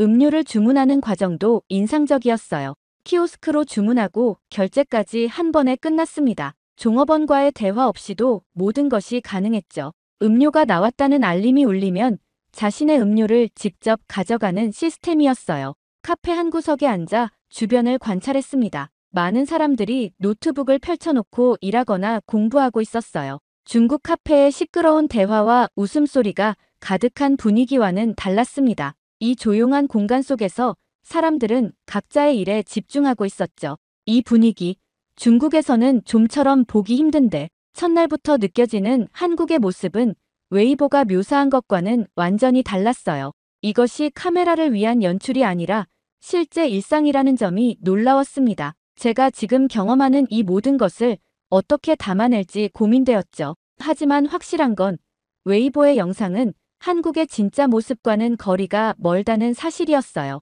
둘째 날, 서울 시내의 공공도서관을 방문했어요. 평범한 도서관일 거라 생각했는데 들어서자마자 놀라움의 연속이었습니다. 입구에서는 전자출입 시스템으로 방문자를 관리하고 있었죠.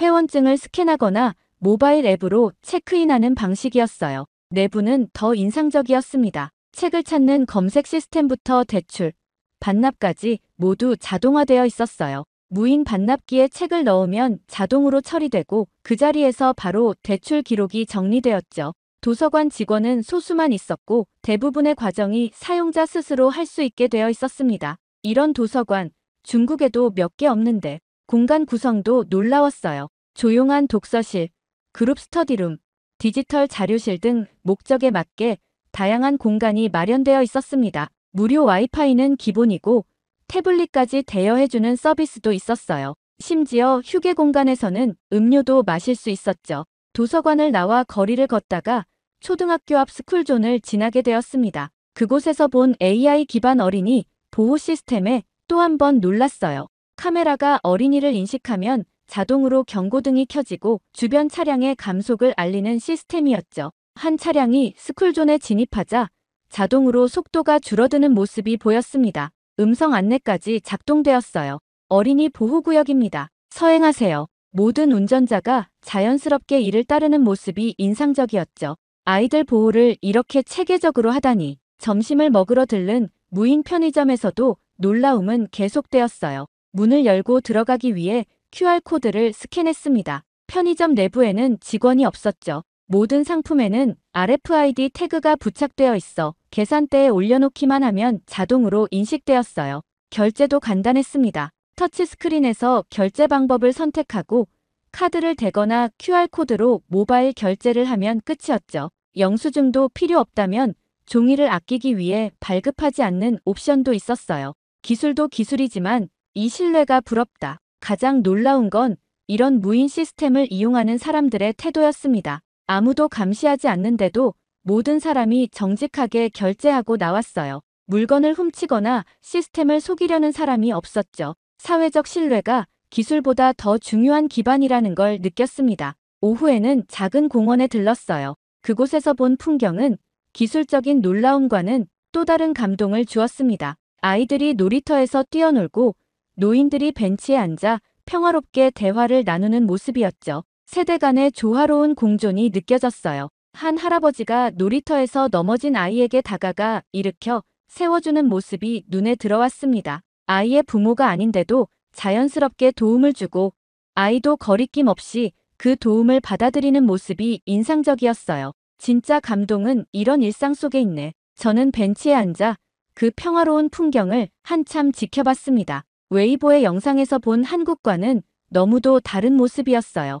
여기서 보이는 것은 연출된 모습이 아닌 자연스러운 일상의 모습이었죠. 이런 디테일한 부분들이 한 사회의 진짜 모습을 보여준다는 생각이 들었습니다. 셋째 날, 저는 일찍 일어나 서울의 아침 출근 시간을 경험해보기로 했어요. 사람들이 가장 많은 시간에 지하철을 타면 진짜 모습을 볼 수 있을 것 같았습니다. 북적이는 지하철역에 도착했지만 예상과 달리 소란스럽지 않았죠. 사람들은 질서정연하게 줄을 서서 열차를 기다리고 있었어요. 열차가 도착하자 먼저 내리는 사람들을 기다린 후에 차례대로 탑승했습니다. 중국에 밀치고 서두르는 모습과는 확연히 달랐죠. 지하철 안에서 가장 인상적이었던 건 노약자석이었어요. 항상 비어있는 이 좌석들. 필요한 사람이 나타나면 자연스럽게 자리를 양보하는 문화가 정착되어 있었습니다. 강제나 감시가 아닌 자발적인 배려였죠. 한 젊은 여성이 노인이 타자 즉시 일어나 자리를 양보하는 모습이 눈에 들어왔어요. 그 노인은 고개를 숙여 감사 인사를 했고 젊은 여성은 미소로 답했습니다. 어색함 없이 자연스러운 교류였죠. 세대 간 단절이 아니라 연결이 느껴져 점심시간 한 식당에 들어갔어요.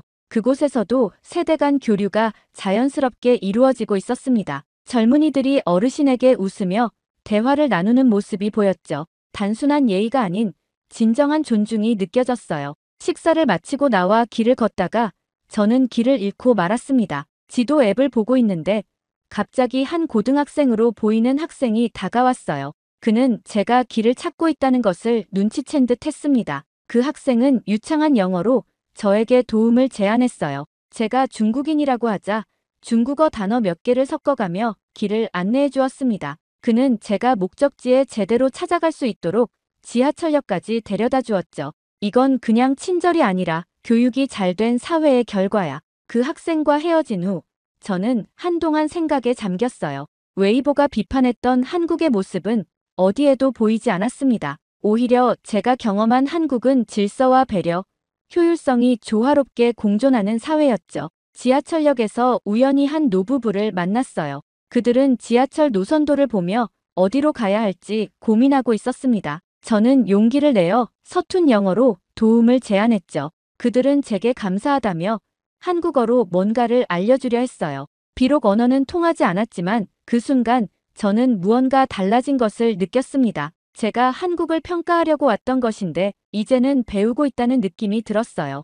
한국을 평가하려던 내가 배우고 있다. 저녁에는 작은 거리 축제를 우연히 발견했습니다. 지역 주민들이 모여 음식을 나누고 공연을 즐기는 자리였어요. 저는 망설임 없이 그 축제에 참여했죠. 처음 보는 외국인인 저에게 사람들은 친절하게 음식을 권하고 공연을 설명해 주었습니다. 한국어를 거의 모르는 제게 그들은 몸짓과 간단한 영어로 소통하려 노력했어요. 그 과정에서 저는 문화적 차이를 넘어선 인간적 연결을 느꼈습니다. 이건 웨이보의 영상에서는 결코 볼 수 없었던 진짜 한국의 모습이었죠. 그날 밤 호텔로 돌아오는 길에 저는 지금까지의 경험을 정리해봤어요. 한국에 대한 제 시선이 완전히 달라졌다는 것을 깨달았습니다. 비판하러 왔던 마음은 어느새 존경과 배움의 마음으로 변해 있었죠. 넷째 날 서울의 주택가를 산책하며 동네 구석구석을 살펴보기로 했어요.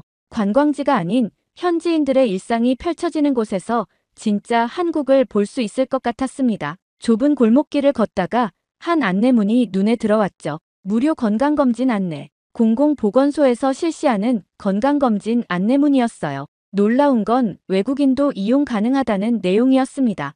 호기심에 보건소 안으로 들어가 봤죠. 무료 검진, 외국인도 가능하다고. 내부는 깨끗하고 정돈되어 있었어요. 자동화된 측정기기들이 곳곳에 배치되어 있었습니다. 혈압, 체지방, 시력 등을 직접 측정할 수 있는 시스템이었죠. 안내 직원이 친절하게 다가와 설명을 시작했어요. 외국인도 등록하면 받으실 수 있어요. 직원은 영어로 자세히 설명해 주었습니다. 한국에 체류하는 외국인들을 위한 기본적인 의료 서비스가 준비되어 있다고 했어요. 저는 놀라움을 감출 수 없었죠. 중국에서는 상상하기 어려운 복지 시스템이었습니다. 이게 진짜 복지 아닌가? 보건소를 나와 계속 걷다 보니 공원 청소 중인 환경미화원과 마주쳤어요. 나이 지긋한 분이었는데 매우 꼼꼼하게 쓰레기를 줍고 낙엽을 쓸고 있었습니다. 제가 영어로 인사를 건네자 그분은 수줍게 웃으며 간단한 영어로 답해 주셨죠. 대화를 나누며 알게 된 사실은 그분이 자신의 일에 큰 자부심을 가지고 있다는 점이었어요. 깨끗한 거리를 만드는 것이 시민들의 행복과 연결된다고 믿고 있었습니다. 단순한 청소부가 아닌 도시의 건강을 지키는 중요한 일원이라는 자부심이 느껴졌죠. 깨끗한 거리에 보람을 느낍니다. 그분의 말이 제 마음에 깊이 와닿았어요. 어떤 직업이든 존중받고 자부심을 가질 수 있는 사회. 그것이 한국의 숨겨진 힘이라는 생각이 들었습니다. 직업에 자부심을 가지는 이 모습, 존경스럽다. 오후에는 번화가로 나갔어요. 복잡한 횡단보도 앞에서 신호를 기다리는데 한 배달 오토바이 기사가 눈에 띄었습니다. 바쁜 시간대임에도 그는 정지선에서 확실히 멈추고 보행자들이 모두 건너갈 때까지 기다렸어요. 빨간 신호가 켜진 후에도 마지막 보행자가 안전하게 건널 때까지 출발하지 않았죠. 중국에서는 종종 배달원들이 신호를 무시하고 속도를 내는 모습을 봤는데 이 기사의 행동은 완전히 달랐습니다. 배달 시간에 쫓기면서도 안전과 규칙을 우선시하는 모습이 인상적이었어요. 속도보다 배려를 우선하는 문화. 이게 강한 사회다. 이후 어린이집 앞을 지나게 되었어요. 학교 시간이었는지 아이들이 하나둘 나오고 있었습니다. 놀라운 건 자원봉사자로 보이는 분들이 횡단보도와 도로 주변에서 아이들의 안전을 지키고 있다는 거였죠. 그들은 노란 조끼를 입고 작은 깃발을 들고 어린이들의 안전한 귀가를 돕고 있었어요. 저는 잠시 멈춰서서 그 모습을 지켜봤습니다. 누구의 강요도 없이 지역 주민들이 자발적으로 아이들을 보호하는 이 시스템이 정말 놀라웠어요. 카메라 앞에서의 연출이 아닌 일상 속에 녹아든 문화였죠. 보이지 않는 곳에서 이 사회를 지키는 사람들. 그게 진짜 한국의 힘이야. 그렇게 한국에서의 마지막 날, 저는 모든 영상 자료를 정리했어요. 4일 동안 촬영한 내용이 생각보다 많았습니다. 인천공항부터 시작해 지하철, 카페, 도서관, 무인 편의점, 보건소 등 다양한 장소에서의 경험이 담겨 있었죠. 중국으로 돌아가는 비행기 안에서 저는 어떤 내용으로 편집할지 구상했습니다. 처음 계획은 웨이보처럼 비판적인 시각의 영상을 만드는 것이었어요. 하지만 지금의 제 마음은 완전히 달라져 있었죠. 베이징에 도착하자마자 편집 작업에 착수했습니다. 밤을 새워가며 영상을 다듬었어요. 진실된 내용을 전달하고 싶었죠. 화려한 효과보다는 있는 그대로의 한국 모습을 담으려 노력했습니다. 편집을 마치고 영상 제목을 고민했어요. 여러 가지 후보를 적어보다가 마침내 결정했습니다. 웨이보 씨, 당신이 틀렸습니다. 한국은 진심이었습니다. 제목만으로도 논란이 될 것을 알았지만 제가 경험한 진실을 전하고 싶었어요. 마지막으로 영상을 검토한 후 업로드 버튼을 눌렀습니다. 이제 팔로워들의 반응만 기다리면 되었죠. 영상은 놀라운 속도로 조회수가 올라갔어요. 1시간 만에 10만 뷰를 돌파했습니다. 댓글도 폭발적으로 달리기 시작했죠. 대부분의 반응은 예상 밖이었어요. 이게 진짜다. 나도 한국 가봤는데 정말 그래. 감동받았다. 편견 없이 보여줘서 고마워. 직접 보고 바뀐 마음, 진심이 느껴진다. 물론 부정적인 댓글도 있었습니다. 웨이보의 팬들은 제가 돈을 받고 좋게 포장한 것이라고 비난했어요. 하지만 그런 댓글보다 제 경험에 공감하는 반응이 훨씬 많았죠. 영상이 화제가 되자 리지에가 연락해왔습니다. 함께 후속 영상을 찍자고 제안했어요. 저는 기쁘게 수락했죠. 다음 날 우리는 카페에서 만나 콜라보 영상을 촬영했습니다. 이제 알겠지? 리지의 질문에 저는 진심으로 답했어요.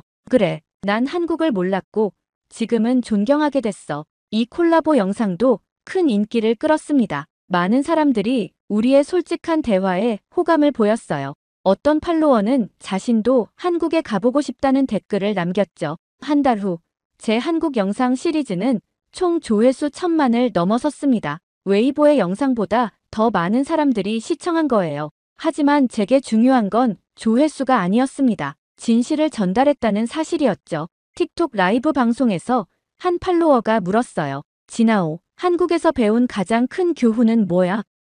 저는 잠시 생각한 후 답했습니다. 한국은 나에게 단순한 나라가 아니라 하나의 교훈이었습니다. 직접 경험하기 전에 판단하지 말아야 한다는 것, 그리고 진정한 발전은 화려한 외관이 아닌 사람들의 마음가짐에서 온다는 것을 배웠죠. 많은 팔로워들이 이 말에 공감한다는 반응을 보였어요. 저는 방송을 마무리하며 마지막 인사를 전했습니다. 이젠 제가 한국을 이야기할 자격이 조금은 생긴 것 같습니다. 하지만 여전히 배울 것이 많습니다. 앞으로도 편견 없이 진실을 전하는 크리에이터가 되겠습니다. 웨이보는 제 영상에 어떤 반응도 보이지 않았어요. 하지만 그건 중요하지 않았습니다. 제가 전하고 싶었던 건 누군가를 비판하는 것이 아니라 제가 경험한 진실이었으니까요. 그리고 그 진실은 이제 많은 사람들에게 전해졌습니다. 마지막 영상에서 저는 진심 어린 감사의 마음을 전했어요. 한국에서 만난 모든 분들께 감사드립니다.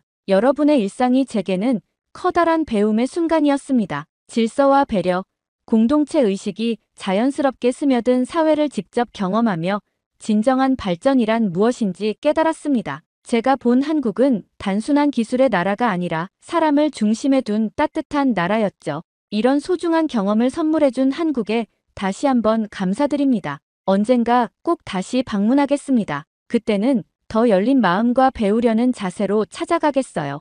이 마지막 말에 수많은 중국인 팔로워들이 공감의 댓글을 남겼습니다. 그리고 놀랍게도 한국 시청자들도 중국어와 영어로 감사 인사를 전해왔어요. 작은 여행이 두 나라 사람들 사이에 작은 다리를 놓은 듯한 기분이 들었습니다. 저는 이 모든 과정을 통해 콘텐츠 크리에이터로서 그리고 한 사람의 인간으로서 더 성장했음을 느꼈어요. 정말 충격적인 일이 일어났습니다. 최근 CNN에서 진행된 특별 토론 프로그램에서 한국과 일본 사이에 심각한 갈등이 터졌다고 합니다. 순간 시청률이 30%나 급상승했을 정도라고 하죠. 놀라운 건 한국 측의 예상치 못한 반박으로 인해 일본이 완패를 했다는 사실인데요. 프로그램이 끝난 뒤 저명한 역사학자는 이러한 발언까지 했다고 합니다. Cherry picks data to suggest that tens of millions of dead people are getting checks. 대체 무슨 일이 있었던 걸까요?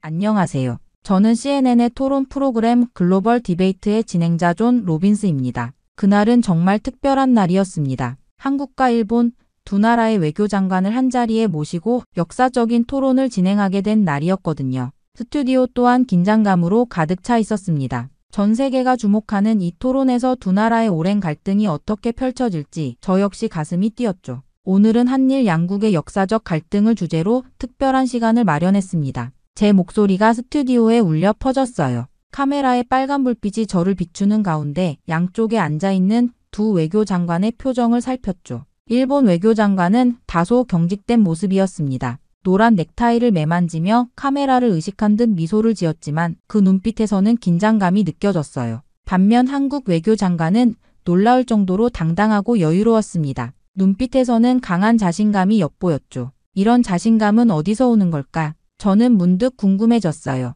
두 분을 모시기 전 시청자 여러분께 간략한 배경을 설명드리겠습니다. 저는 준비된 자료를 보며 말을 이어갔습니다. 한국과 일본은 지리적으로 가까운 이웃이지만 복잡한 역사적 관계로 인해 여러 갈등을 겪어왔어요. 특히 일본의 역사 왜곡과 독도 영유권 주장은 양국 관계의 핵심 쟁점으로 남아 있습니다. 스튜디오의 조명이 두 외교장관을 번갈아 비추었어요. 한국 외교장관은 고개를 끄덕이며 동의를 표했고 일본 외교장관은 입술을 굳게 다문 채 표정 변화를 최소화하려 노력하는 듯 했습니다. 먼저 한국 외교장관님께 질문드리겠습니다. 저는 그를 향해 몸을 기울였어요. 일본과의 관계에서 한국이 가장 중요하게 생각하는 쟁점은 무엇인가요? 한국 외교장관은 잠시 생각에 잠기더니 또렷한 목소리로 대답했어요. 역사를 바로잡는 것이 모든 시작점입니다. 일본의 지속적인 역사 왜곡과 독도 도발은 단순한 외교적 마찰이 아닌 우리 민족의 정체성과 직결된 문제입니다. 오늘 이 자리에서 저는 정확한 역사적 사실을 바탕으로 한국의 입장을 분명히 밝힐 것이죠. 그의 목소리에는 흔들림이 없었습니다. 단호하면서도 공격적이지 않은 태도가 인상적이었어요. 저는 일본 측의 반응이 궁금해 재빨리 시선을 옮겼죠. 일본 외교장관님, 이에 대한 일본의 입장은 어떠신가요?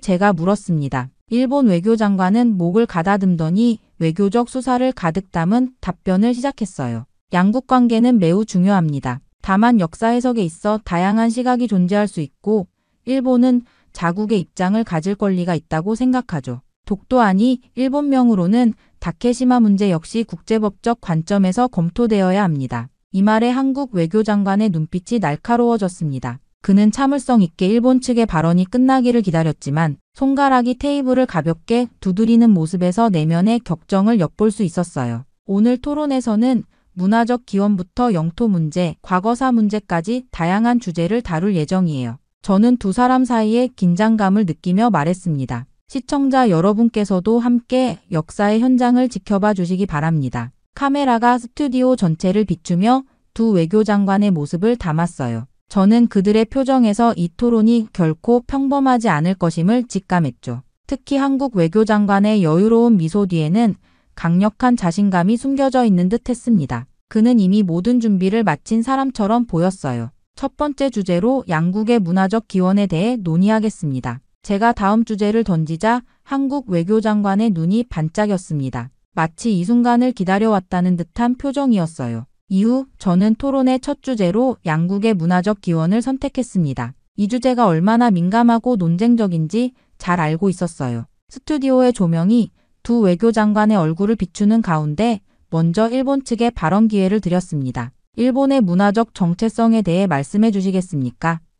제가 질문하자 일본 외교장관은 자신감 있는 표정으로 고개를 끄덕였어요. 일본 외교장관은 목소리에 힘을 주며 대답했습니다. 일본은 고유한 문화적 정체성을 가진 나라입니다. 벚꽃 축제, 검도와 같은 무도, 우리의 전통 의상과 건축 양식은 모두 일본의 순수한 정신을 반영하죠. 이런 문화적 요소들은 일본 고유의 것으로 우리 민족의 독창성을 보여주는 증거라고 할 수 있습니다. 그의 말을 듣는 동안 한국 외교장관의 표정이 미묘하게 변하는 것을 놓치지 않았어요. 마치 오래 준비해온 순간이 드디어 왔다는 듯한 표정이었습니다. 한국 장관님, 이에 대한 견해는 어떠신가요?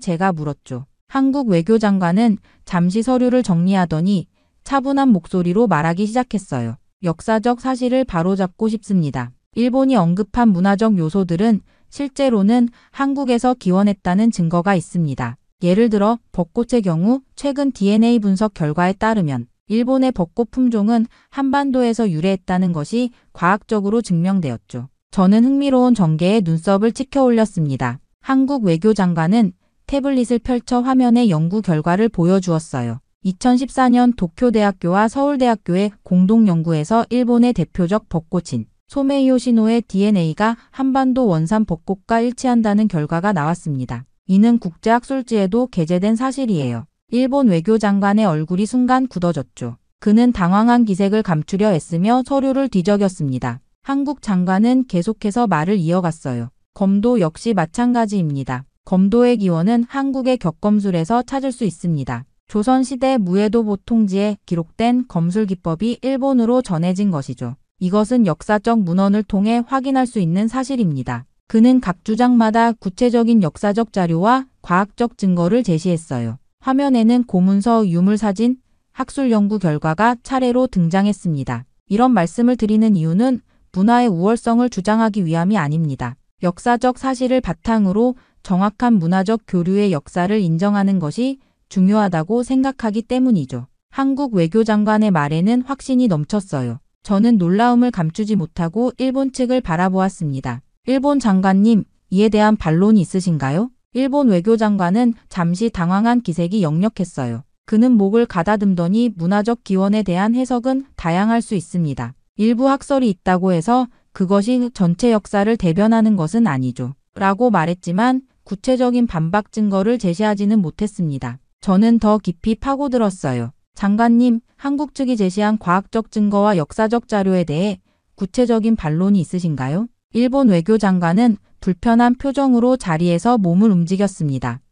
그런 연구 결과들은 더 검증이 필요하다고 생각합니다. 문화적 정체성은 단순한 DNA나 몇몇 문헌만으로 판단할 수 없는 복잡한 문제죠. 한국 외교장관은 미소를 지으며 고개를 끄덕였어요. 맞습니다. 문화는 복잡합니다. 하지만 역사적 사실은 인정되어야 한다고 생각합니다. 이것은 문화의 우열을 가리는 문제가 아니라 역사적 진실을 바로잡는 일이죠. 저는 이 흥미로운 대화에 완전히 몰입했어요. 한국 외교장관의 명확한 증거 제시와 논리적인 접근 방식이 인상적이었습니다. 그가 제시한 자료들은 감정적 주장이 아닌 객관적 사실에 기반한 것이었죠. 그렇게 저희는 영토 문제로 넘어갔습니다. 독도 문제는 한일 관계에서 가장 예민한 사안 중 하나이기 때문이에요. 저는 이 주제를 어떻게 다루어야 할지 신중하게 생각했습니다. 이제 양국 간의 영토 분쟁, 특히 한국에서는 독도, 일본에서는 다케시마라 불리는 섬에 대해 논의해 보겠습니다. 제가 말을 꺼내자마자 스튜디오의 공기가 팽팽해졌어요. 일본 외교장관이 먼저 발언권을 얻었습니다. 그는 자세를 바로 하고 단호한 목소리로 말하기 시작했어요. 다케시마는 역사적, 지리적, 국제법적으로 일본의 고유 영토입니다. 1905년 시마네현 고시에 의해 공식적으로 일본 영토로 편입되었고 샌프란시스코 강화 조약에서도 한국에 반환된 영토 목록에 포함되지 않았죠. 한국의 점거는 국제법상 불법이라고 할 수 있습니다. 카메라가 한국 외교장관을 비추었습니다. 그의 표정은 놀라울 정도로 침착했어요. 마치 이 질문에 대비해 오랜 시간 준비해온 듯했죠. 한국 장관님, 이에 대한 답변 부탁드립니다. 제가 말했습니다. 한국 외교장관은 잠시 물을 한 모금 마신 후 명확한 어조로 대답했어요. 독도는 역사적으로나 국제법적으로 명백한 대한민국의 영토입니다. 먼저 역사적 측면을 살펴보겠습니다. 그는 태블릿을 꺼내 화면에 고문서 이미지를 띄웠죠. 삼국사기, 세종실록 지리지, 동국문헌비고 등 다수의 역사 문헌에 독도가 한국 영토로 기록되어 있습니다. 특히 1696년 일본 에도 막부가 울릉도와 독도가 조선 영토임을 인정한 공식 문서가 있습니다. 이는 일본 스스로가 인정한 역사적 증거이죠. 일본 외교장관의 표정이 미세하게 굳어졌어요. 한국 장관은 이어서 다른 자료를 보여주었습니다. 1905년 일본의 독도 편입 주장은 당시 일제의 한반도 침략 과정에서 이루어진 불법적 행위입니다. 더욱 중요한 것은 샌프란시스코 조약 이전인 1946년 연합국 최고사령부 훈령 677호에서 독도를 일본에서 분리된 지역으로 명시했다는 사실이에요. 저는 깊은 인상을 받았습니다. 한국 장관의 설명은 철저한 사료와 국제법적 근거에 기반하고 있었죠. 국제법적 측면에서 더 말씀해 주실 수 있을까요? 제가 물었어요. 한국 외교장관은 고개를 끄덕였습니다. 독도에 대한 한국의 실효적 지배는 국제법상 중요한 요소입니다. 한국은 1952년부터 독도에 경비대를 주둔시키고 등대와 헬기장 등 시설을 설치해 실질적 관할권을 행사해왔죠. 국제사법재판소도 영토 분쟁에서 실효적 지배를 중요한 판단 기준으로 삼고 있습니다. 그의 설명은 명쾌하고 논리적이었어요. 특히 인상적인 것은 감정적 호소가 아닌 객관적 사실과 국제법적 원칙에 기반한 주장이라는 점이었습니다. 일본 장관님, 이에 대한 반론이 있으신가요? 제가 물었죠. 일본 외교장관은 다소 불편한 듯 자세를 고쳤습니다. 우리는 여전히 다케시마가 일본 영토라는 입장을 고수합니다. 하지만 그는 말을 이어가려 했지만 한국 측이 제시한 구체적인 역사적 증거와 국제법적 논리에 대응할 명확한 반박을 찾지 못하는 듯 했어요. 저는 이 시점에서 논점을 정리했습니다. 지금까지의 논의를 정리해보면 독도 문제는 단순한 주장의 대립이 아니라 역사적 증거와 국제법적 원칙에 기반한 판단이 필요한 사안인 것 같습니다. 한국 측은 구체적인 역사 문헌과 국제법적 근거를 제시했고 이에 대한 일본 측의 구체적인 반론은 다소 제한적이었다고 볼 수 있겠네요. 이 말에 일본 외교장관은 더 이상의 반박을 하지 못했어요. 스튜디오의 조명 아래 한국 외교장관의 자신감 넘치는 미소가 빛났습니다. 독도가 한국 영토라는 주장이 국제적 기준에서도 얼마나 견고한지 모두가 목격한 순간이었죠. 그렇게 독도 문제에 이어 토론은 더욱 무거운 주제로 향했습니다. 제가 화면에 띄운 역사적 사진들은 일제 강점기 징용 피해자들의 모습이었어요. 낡은 흑백 사진 속 고통스러운 표정들이 스튜디오 전체에 무거운 침묵을 드리웠습니다. 지금부터는 양국 간 가장 민감한 문제 중 하나인 일제 강점기 강제 징용 피해자 배상 문제를 논의하겠습니다. 제 목소리가 조용한 스튜디오에 울려 퍼졌어요. 일본 외교장관이 먼저 발언했습니다. 그는 다소 기계적인 어조로 준비된 듯한 답변을 시작했어요. 이 문제는 1965년 한일 기본조약과 청구권 협정으로 이미 완전히 그리고 최종적으로 해결되었습니다. 당시 한국은 경제협력 자금을 받는 대신 모든 청구권을 포기하는 데 합의했죠. 법적으로 이 문제는 이미 종결된 사안입니다. 그는 자신감에 차서 문서 파일을 꺼내들었어요. 협정 제2조에 명시된 바와 같이 양국 및 양국 국민 간의 모든 청구권이 완전히 그리고 최종적으로 해결되었다는 점을 강조하고 싶습니다. 카메라가 한국 외교장관으로 전환되었습니다. 그의 눈빛은 침착했지만 그 안에 담긴 확고한 신념이 느껴졌어요. 존 로빈스 진행자님, 그리고 세계의 시청자 여러분, 한국 외교장관이 조용하지만 단호한 목소리로 말했습니다. 이 문제는 단순한 법적 해석의 차이가 아닌 인간의 존엄과 역사적 정의에 관한 것입니다. 그는 잠시 숨을 고르더니 계속했어요. 1965년 협정은 국가 간 외교적 차원의 합의였습니다. 하지만 개인의 인권 침해에 대한 배상 청구권은 그것과는 별개의 문제죠. 2018년 한국 대법원 판결은 이 점을 명확히 했습니다. 일본 기업들이 강제로 동원한 노동자들에 대한 개인적 배상 책임은 여전히 유효하다고 판단한 것이에요. 일본 외교장관이 표정을 찌푸렸지만 한국 장관은 법률, 문서와 국제인권법 자료를 하나씩 제시하며 논리를 이어갔습니다. 현대 국제인권법의 관점에서 전쟁 범죄와 반인도적 범죄에 대한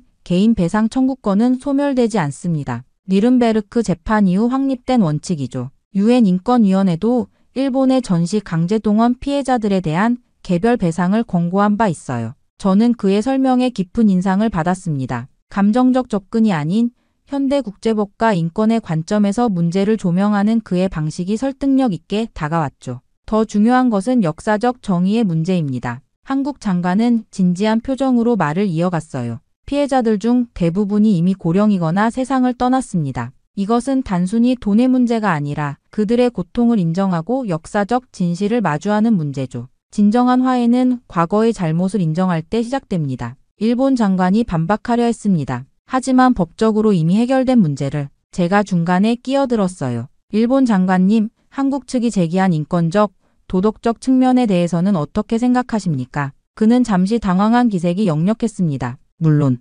인도적 측면은 중요합니다. 하지만 국가 간 합의는 존중되어야 하죠. 저는 두 입장을 모두 듣고 정리했어요. 이 문제는 법적 해석과 도덕적 책임 사이의 균형을 어떻게 찾을 것인가의 문제로 보입니다. 한국은 개인의 존엄과 역사적 정의에 중점을 두고 있고 일본은 국가 간 합의의 법적 효력을 강조하고 있군요. 그런 후 제가 덧붙였습니다. 하지만 현대 국제사회에서 인권의 가치가 점점 더 중요해지는 추세를 고려할 때 한국 측의 주장이 설득력을 얻고 있는 것도 사실입니다. 역사적 정의와 개인의 권리 측면에서 볼 때 이 문제는 단순한 법적 종결로 치부하기 어려운 측면이 있다고 하겠네요. 이 발언에 스튜디오에 잠시 침묵이 흘렀어요. 한국 외교장관의 얼굴에는 작은 미소가, 일본 외교장관의 얼굴에는 복잡한 표정이 스쳤습니다. 그렇게 징용공 문제에 관한 토론이 마무리되자 저는 준비해둔 다음 주제로 넘어갔습니다. 방송 전 리서치팀이 준비한 자료들이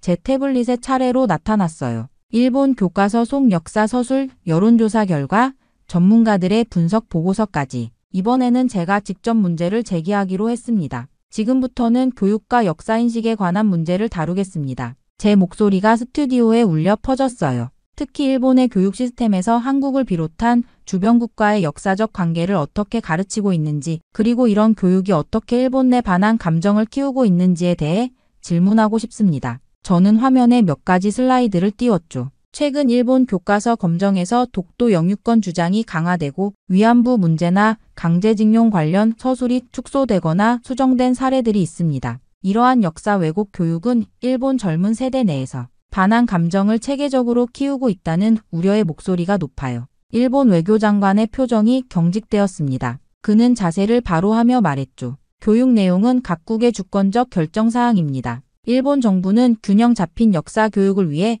노력하고 있으며 교과서 검정 과정은 철저하고 공정하게 이루어지고 있어요. 저는 그의 답변이 핵심을 회피한다고 느꼈습니다. 하지만 장관님, 구체적인 사례를 살펴보면 문제가 있어 보입니다. 제가 화면에 최근 승인된 일본 교과서의 독도 관련 서술을 보여주었어요. 이 교과서는 독도를 일본 고유의 영토라고 단정적으로 서술하고 있습니다. 이는 앞서 우리가 논의했던 역사적, 국제법적 증거들과 상충되지 않나요? 일본 외교장관은 목을 가다듬었죠. 그것은 우리의 공식 입장을 반영한 것입니다. 교육은, 제가 다시 질문을 이어갔어요. 일본 학생들을 대상으로 한 최근 조사에 따르면 젊은 세대의 한국에 대한 반감이 점점 강해지고 있다고 합니다. 교과서에서 한국을 부정적으로 묘사하고 역사적 사실을 왜곡하는 이런 교육 방식이 반한 감정을 키우고 양국 간 미래관계에 심각한 영향을 미칠 것이라고 보지 않으신가요? 일본 외교장관의 표정이 더욱 불편해졌습니다. 우리는 미래지향적 관계를 추구하고 있습니다만 역사적 사실에 대한 서로 다른 해석이 존재할 수 있죠. 한국 외교장관이 발언 기회를 요청했어요. 그의 얼굴은 차분했지만 눈빛은 강한 의지를 담고 있었습니다. 역사 교육은 미래 세대 인식을 형성하는 중요한 토대입니다. 한국 장관이 말했어요. 객관적 사실에 기반한 교육이 아니라 자국 중심의 왜곡된 역사 서술은 결국 일본 내 반한 감정을 조직적으로 키우게 되고 이는 양국 관계의 미래에 심각한 장애물이 됩니다. 이는 단순한 교육 주권의 문제가 아니라 역사적 진실과 국제이해의 문제죠. 저는 한국 장관의 말에 동의하면서 일본 측에 다시 질문했습니다. 객관적인 역사 연구 결과가 교과서에 제대로 반영되어야 한다는 주장에 대해서는 어떻게 생각하십니까? 일본 외교장관은 질문을 우회하려 했어요. 우리는 학문의 자유를 존중합니다. 다양한 연구 결과가 있을 수 있고 제가 부드럽지만 단호하게 말을 끊었습니다. 장관님, 제가 여기서 강조하고 싶은 것은 일본의 현재 역사 교육이 반한 감정을 키우는 도구가 되고 있다는 점입니다. 교육은 갈등의 씨앗이 아닌 화해와 상호 이해의 바탕이 되어야 합니다. 최근 국제교육 전문가들은 갈등 지역에서의 화해를 위한 역사 교육의 중요성을 강조하고 있어요. 일본은 이러한 글로벌 트렌드에 어떻게 대응하고 계신가요? 일본 외교장관이 답변을 머뭇거리는 동안 저는 계속해서 말했습니다. 실제로 유럽에서는 제2차 세계대전 이후 독일과 주변국들이 공동 역사, 교과서 개발 등을 통해 과거사 갈등을 극복한 사례가 있죠. 동아시아에서도 이런 접근이 가능하다고 보십니까? 일본 외교장관은 이러한 직접적인 질문들 앞에서 명확한 답변을 회피했어요. 각 지역의 역사적 맥락은 다릅니다. 우리는 우리의 방식으로. 저는 그의 답변이 충분치 않다고 느꼈습니다. 카메라를 향해 정리하듯 말했죠. 오늘 토론을 통해 일본의 역사 교육이 반한 감정을 체계적으로 키우고 있으며 이는 단순히 국내 문제가 아닌 국제적 평화와 협력에 큰 장애물이 되고 있음을 확인할 수 있었습니다. 객관적 사실에 기반한 교육만이 진정한 상호 이해와 화해의 토대가 될 수 있을 것입니다. 스튜디오에 잠시 침묵이 흘렀어요. 한국 외교장관의 얼굴에는 담담한 미소가, 일본 외교장관의 얼굴에는 복잡한 표정이 스쳤습니다. 제 질문을 통해 일본 교육 시스템의 문제점이 국제적으로 드러난 순간이었죠. 그렇게 무거운 교육 문제에 이어 토론은 경제 분야로 자연스럽게 넘어갔습니다. 저는 화면에 양국 경제 지표를 보여주는 그래프들을 띄웠어요. 반도체, 자동차, 조선, 스마트폰 시장 점유율과 글로벌 경쟁력 지수를 나타내는 다양한 차트가 나타났습니다. 이제 양국 경제관계에 대해 이야기해 보겠습니다. 제가 말했어요. 특히 한국 산업의 일본 의존도와 관련된 오랜 논쟁이 있어 왔는데 이에 대한 양측의 견해를 듣고 싶습니다. 일본 외교장관이 먼저 발언권을 얻었습니다. 그는 자신감 있는 표정으로 말을 시작했어요. 한일 경제관계에서 주목해야 할 점은 핵심 산업, 소재와 부품 분야에서 한국이 여전히 일본에 의존하고 있다는 사실입니다. 특히 반도체 제조에 필수적인 고순도 불화수소, 포토레지스트, 플루오린 폴리이미드 같은 첨단 소재는 일본이 세계 시장을 주도하고 있죠. 그는 준비해온 자료를 화면에 띄웠습니다. 2019년 무역 분쟁 당시 일본의 수출 규제로 한국 기업들이 얼마나 큰 타격을 받았는지를 보면 한국 산업의 일본 의존성을 명확히 알 수 있습니다. 세계적인 기업들이 있다고는 하지만 그 기업들의 공급망은 여전히 일본 기술에 크게 의존하고 있다고 볼 수 있어요. 저는 한국 외교장관의 표정이 오히려 더 편안해지는 것을 발견했습니다. 그는 마치 이 질문을 기다려왔다는 듯한 여유로운 미소를 지었어요. 한국 장관님, 일본 측의 이러한 주장에 대해 어떻게 생각하십니까? 제가 물었죠. 한국 외교장관은 침착하게 태블릿을 열었습니다. 우선 정확한 사실관계를 짚고 넘어가겠습니다. 2019년 일본의 수출 규제는 분명 도전이었지만 그 결과는 어떻게 되었을까요? 그가 화면에 띄운 자료는 놀라웠어요. 규제 이후 불과 2년 만에 한국은 해당 소재들의 국산화에 성공했습니다. 삼성전자와 SK하이닉스는 더 이상 일본 소재에 의존하지 않고 있으며 오히려 글로벌 반도체 시장 점유율은 더 높아졌죠. 이것이 바로 한국 기업의 기술력과 위기 대응 능력을 보여주는 증거입니다. 그는 계속해서 명확한 데이터를 제시했어요. 현재 글로벌 메모리 반도체 시장에서 삼성전자와 SK하이닉스의 점유율은 70%를 넘습니다. 스마트폰 시장에서 삼성은 애플과 함께 선두를 다투고 있고 현대자동차는 글로벌 전기차 시장에서 빠르게 성장하고 있죠. LG는 OLED 디스플레이 분야에서 세계 최고 기술을 보유하고 있습니다. 일본 외교장관의 표정이 점점 굳어갔어요. 한국 장관은 차분하지만 자신감 넘치는 어조로 말을 이어갔습니다. 더 중요한 것은 미래 산업에서의 경쟁력입니다. 인공지능, 6G 통신, 로봇공학, 바이오헬스 분야에서 한국은 글로벌 리더로 부상하고 있어요. 특히 배터리 기술에서는 일본을 크게 앞서고 있죠. LG에너지솔루션, 삼성 SDI, SK이노베이션은 글로벌 전기차 배터리 시장의 선두 기업들입니다. 저는 그가 제시한 객관적인 수치와 데이터에 깊은 인상을 받았어요. 감정적 주장이 아닌 구체적인 사실에 기반한 설명이었습니다. 이러한 성과는 어떻게 가능했다고 보십니까?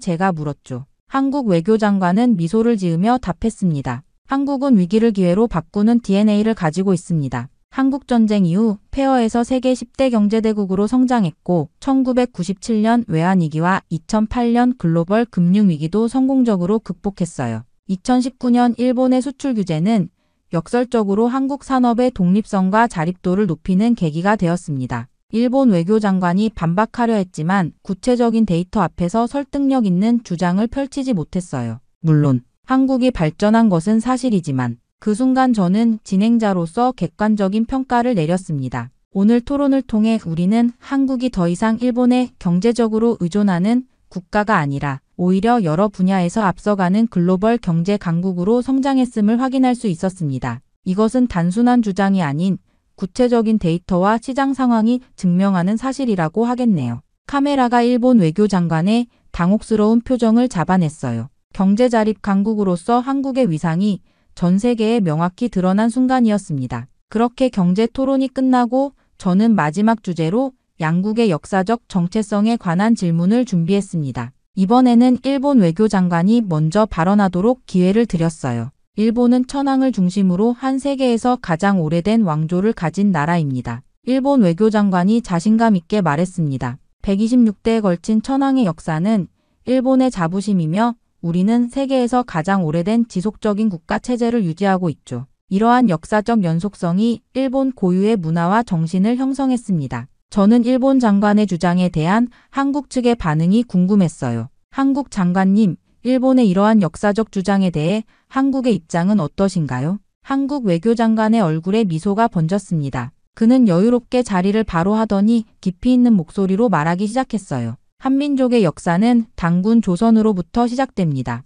기원전 2333년 약 4300년 전의 일이죠. 단군 신화는 단순한 신화가 아니라 우리 민족의 정체성과 정신을 담고 있는 역사적 뿌리입니다. 그는 태블릿을 펼쳐 고고학적 발굴 자료와 역사 문헌들을 화면에 띄웠어요. 최근의 고고학적 발견들은 한반도에서 5000년 이상의 문명이 지속되어 왔음을 증명하고 있습니다. 고조선의 유물과 유적은 실제로 매우 발달된 청동기 문명이 존재했음을 보여주죠. 저는 그의 설명에 흥미를 느꼈습니다. 단군 신화가 한국인들에게 어떤 의미를 가지는지 좀 더 설명해 주시겠어요? 한국 외교장관은 잠시 생각에 잠기더니 진지한 표정으로 말했습니다. 단군 신화는 홍익인간이라는 철학을 담고 있습니다. 널리 인간을 이롭게 한다는 이 이념은 5000년 한민족 역사를 관통하는 핵심 가치죠. 일제강점기 때도 단군 신앙은 민족의 정신적 구심점이 되었고 독립운동의 사상적 토대가 되었습니다. 그는 한국의 역사 속에서 면면이 이어져 온 민족 정신을 설명했어요. 삼국시대 고려, 조선을 거쳐 현대 대한민국에 이르기까지 우리 민족은 수많은 외세의 침략에도 언어와 문화, 정신적 가치를 지켜왔습니다. 한글이라는 독창적인 문자 체계를 만들고 세계 최초의 금속 활자와 거북선 같은 혁신을 이룩했죠. 이런 창조성과 회복력이 바로 단군으로부터 이어져 온 민족 정신의 표현입니다. 일본 외교장관은 불편한 기색이 역력했어요. 그러나 한국 장관의 설명은 역사적 사실과 문화적 맥락을 통합한 설득력 있는 내용이었습니다. 한국의 그런 깊은 역사와 문화적 뿌리에 대해 잘 알지 못했습니다. 제가 솔직히 고백했어요. 단군 신화가 단순한 건국 설화를 넘어 민족 정신의 원천이 된다는 점이 인상적입니다. 한국 외교장관은 겸손하게 고개를 끄덕였습니다. 중요한 것은 과거의 영광을 자랑하려는 것이 아닙니다. 우리 역사에서 배울 수 있는 화합과 평화의 가치를 현대에 되살려 동아시아와 세계 평화에 기여하고자 하는 것이 한국의 바람입니다. 그의 말에는 자부심과 함께 미래를 향한 비전이 담겨 있었어요. 스튜디오에 잠시 감동적인 침묵이 흘렀습니다. 저는 이 순간이 단순한 역사 논쟁을 넘어 한민족의 정신적 깊이를 세계에 알리는 귀중한 시간이 되었다고 느꼈죠. 그리고 드디어 토론의 마무리 시간이 다가왔습니다. 저는 진행자로서 지금까지의 토론을 정리해야 했어요. 하지만 솔직히 말하면 제 마음속에는 이미 분명한 결론이 자리 잡고 있었습니다. 이 토론은 제게도 큰 변화를 가져왔죠. 오늘 우리는 한일 관계의 주요 쟁점들을 깊이 있게 살펴보았습니다. 제가 카메라를 향해 말했어요. 문화적 기원부터 영토 분쟁, 역사 문제, 경제 관계까지 다양한 주제에 대한 양국의 입장을 들어볼 수 있었죠. 스튜디오의 조명이 두 외교장관의 얼굴을 비추었습니다. 일본 외교장관은 불편한 표정으로 자리에 앉아 있었고 한국 외교장관은 평온하면서도 자신감 넘치는 모습이었어요. 저는 진행자로서 중립을 지켜야 하지만 오늘 토론을 지켜보며 깊은 인상을 받은 점을 말씀드리지 않을 수 없습니다. 제 목소리는 평소보다 더 진지했죠. 한국 외교장관님께서 보여주신 명확한 역사적 증거와 논리적 접근 방식, 그리고 구체적인 데이터에 기반한 설명은 매우 설득력 있었습니다. 카메라가 한국 외교장관의 얼굴을 클로즈업했어요. 그는 겸손하게 고개를 숙였지만 그의 눈빛에는 승리의 기쁨이 담겨 있었습니다. 특히 인상적이었던 것은 한국 측이 감정적 주장이 아닌 객관적 사실과 증거를 바탕으로 논점을 전개한 방식이었습니다. 제가 계속 말했어요. 저 역시 이 토론을 준비하면서 많은 자료를 검토했지만 오늘 한국 측이 제시한 역사적 자료와 국제법적 근거들은 저에게도 새로운 시각을 제공했다고 말씀드려야겠습니다. 이것은 단순한 외교적 수사가 아니었어요. 저는 실제로 이 토론을 통해 한국에 대한 제 인식이 크게 변화했음을 느꼈습니다. 특히 독도 문제와 강제징용 피해자 배상 문제에서 한국의 입장이 얼마나 견고한 역사적, 법적 기반을 가지고 있는지 깨닫게 되었죠.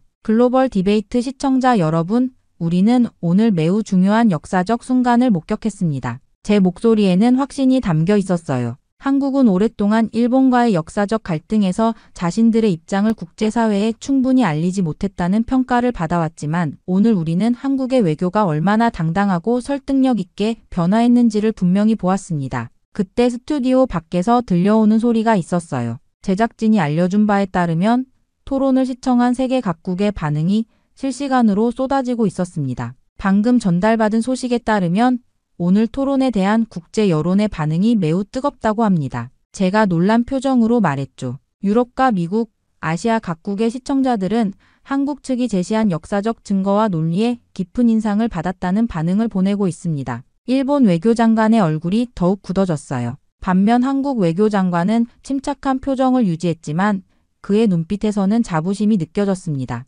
이번 토론은 단순한 양국 간의 논쟁을 넘어 세계가 동아시아의 역사와 현재를 바라보는 시각에 중요한 변화를 가져올 것으로 보입니다. 제가 진지하게 말했죠. 특히 한국의 문화적 뿌리와 역사적 정당성, 그리고 경제적 독립성에 대한 인식이 크게 달라질 것으로 예상됩니다. 토론의 마지막 순간 저는 두 외교 장관에게 마무리 발언의 기회를 드렸어요. 일본 외교장관은 형식적인 외교적 수사를 반복했지만 한국 외교장관의 마지막 말은 깊은 울림을 주었습니다. 오늘의 토론이 한일 관계의 새로운 출발점이 되기를 바랍니다. 역사를 직시하고 인정할 때만이 진정한 미래를 함께 만들어갈 수 있을 것입니다. 토론이 끝나고 카메라가 꺼진 후에도 저는 오랫동안 그 자리에 앉아 있었어요. 오늘 저는 단순한 토론의 진행자가 아니라 역사적 진실이 세상에 드러나는 순간의 증인이 되었다는 느낌이 들었습니다. 한국에 대한 제 인식은 완전히 바뀌었고 이 토론은 제 기자 생활에서 가장 기억에 남을 순간이 되었죠.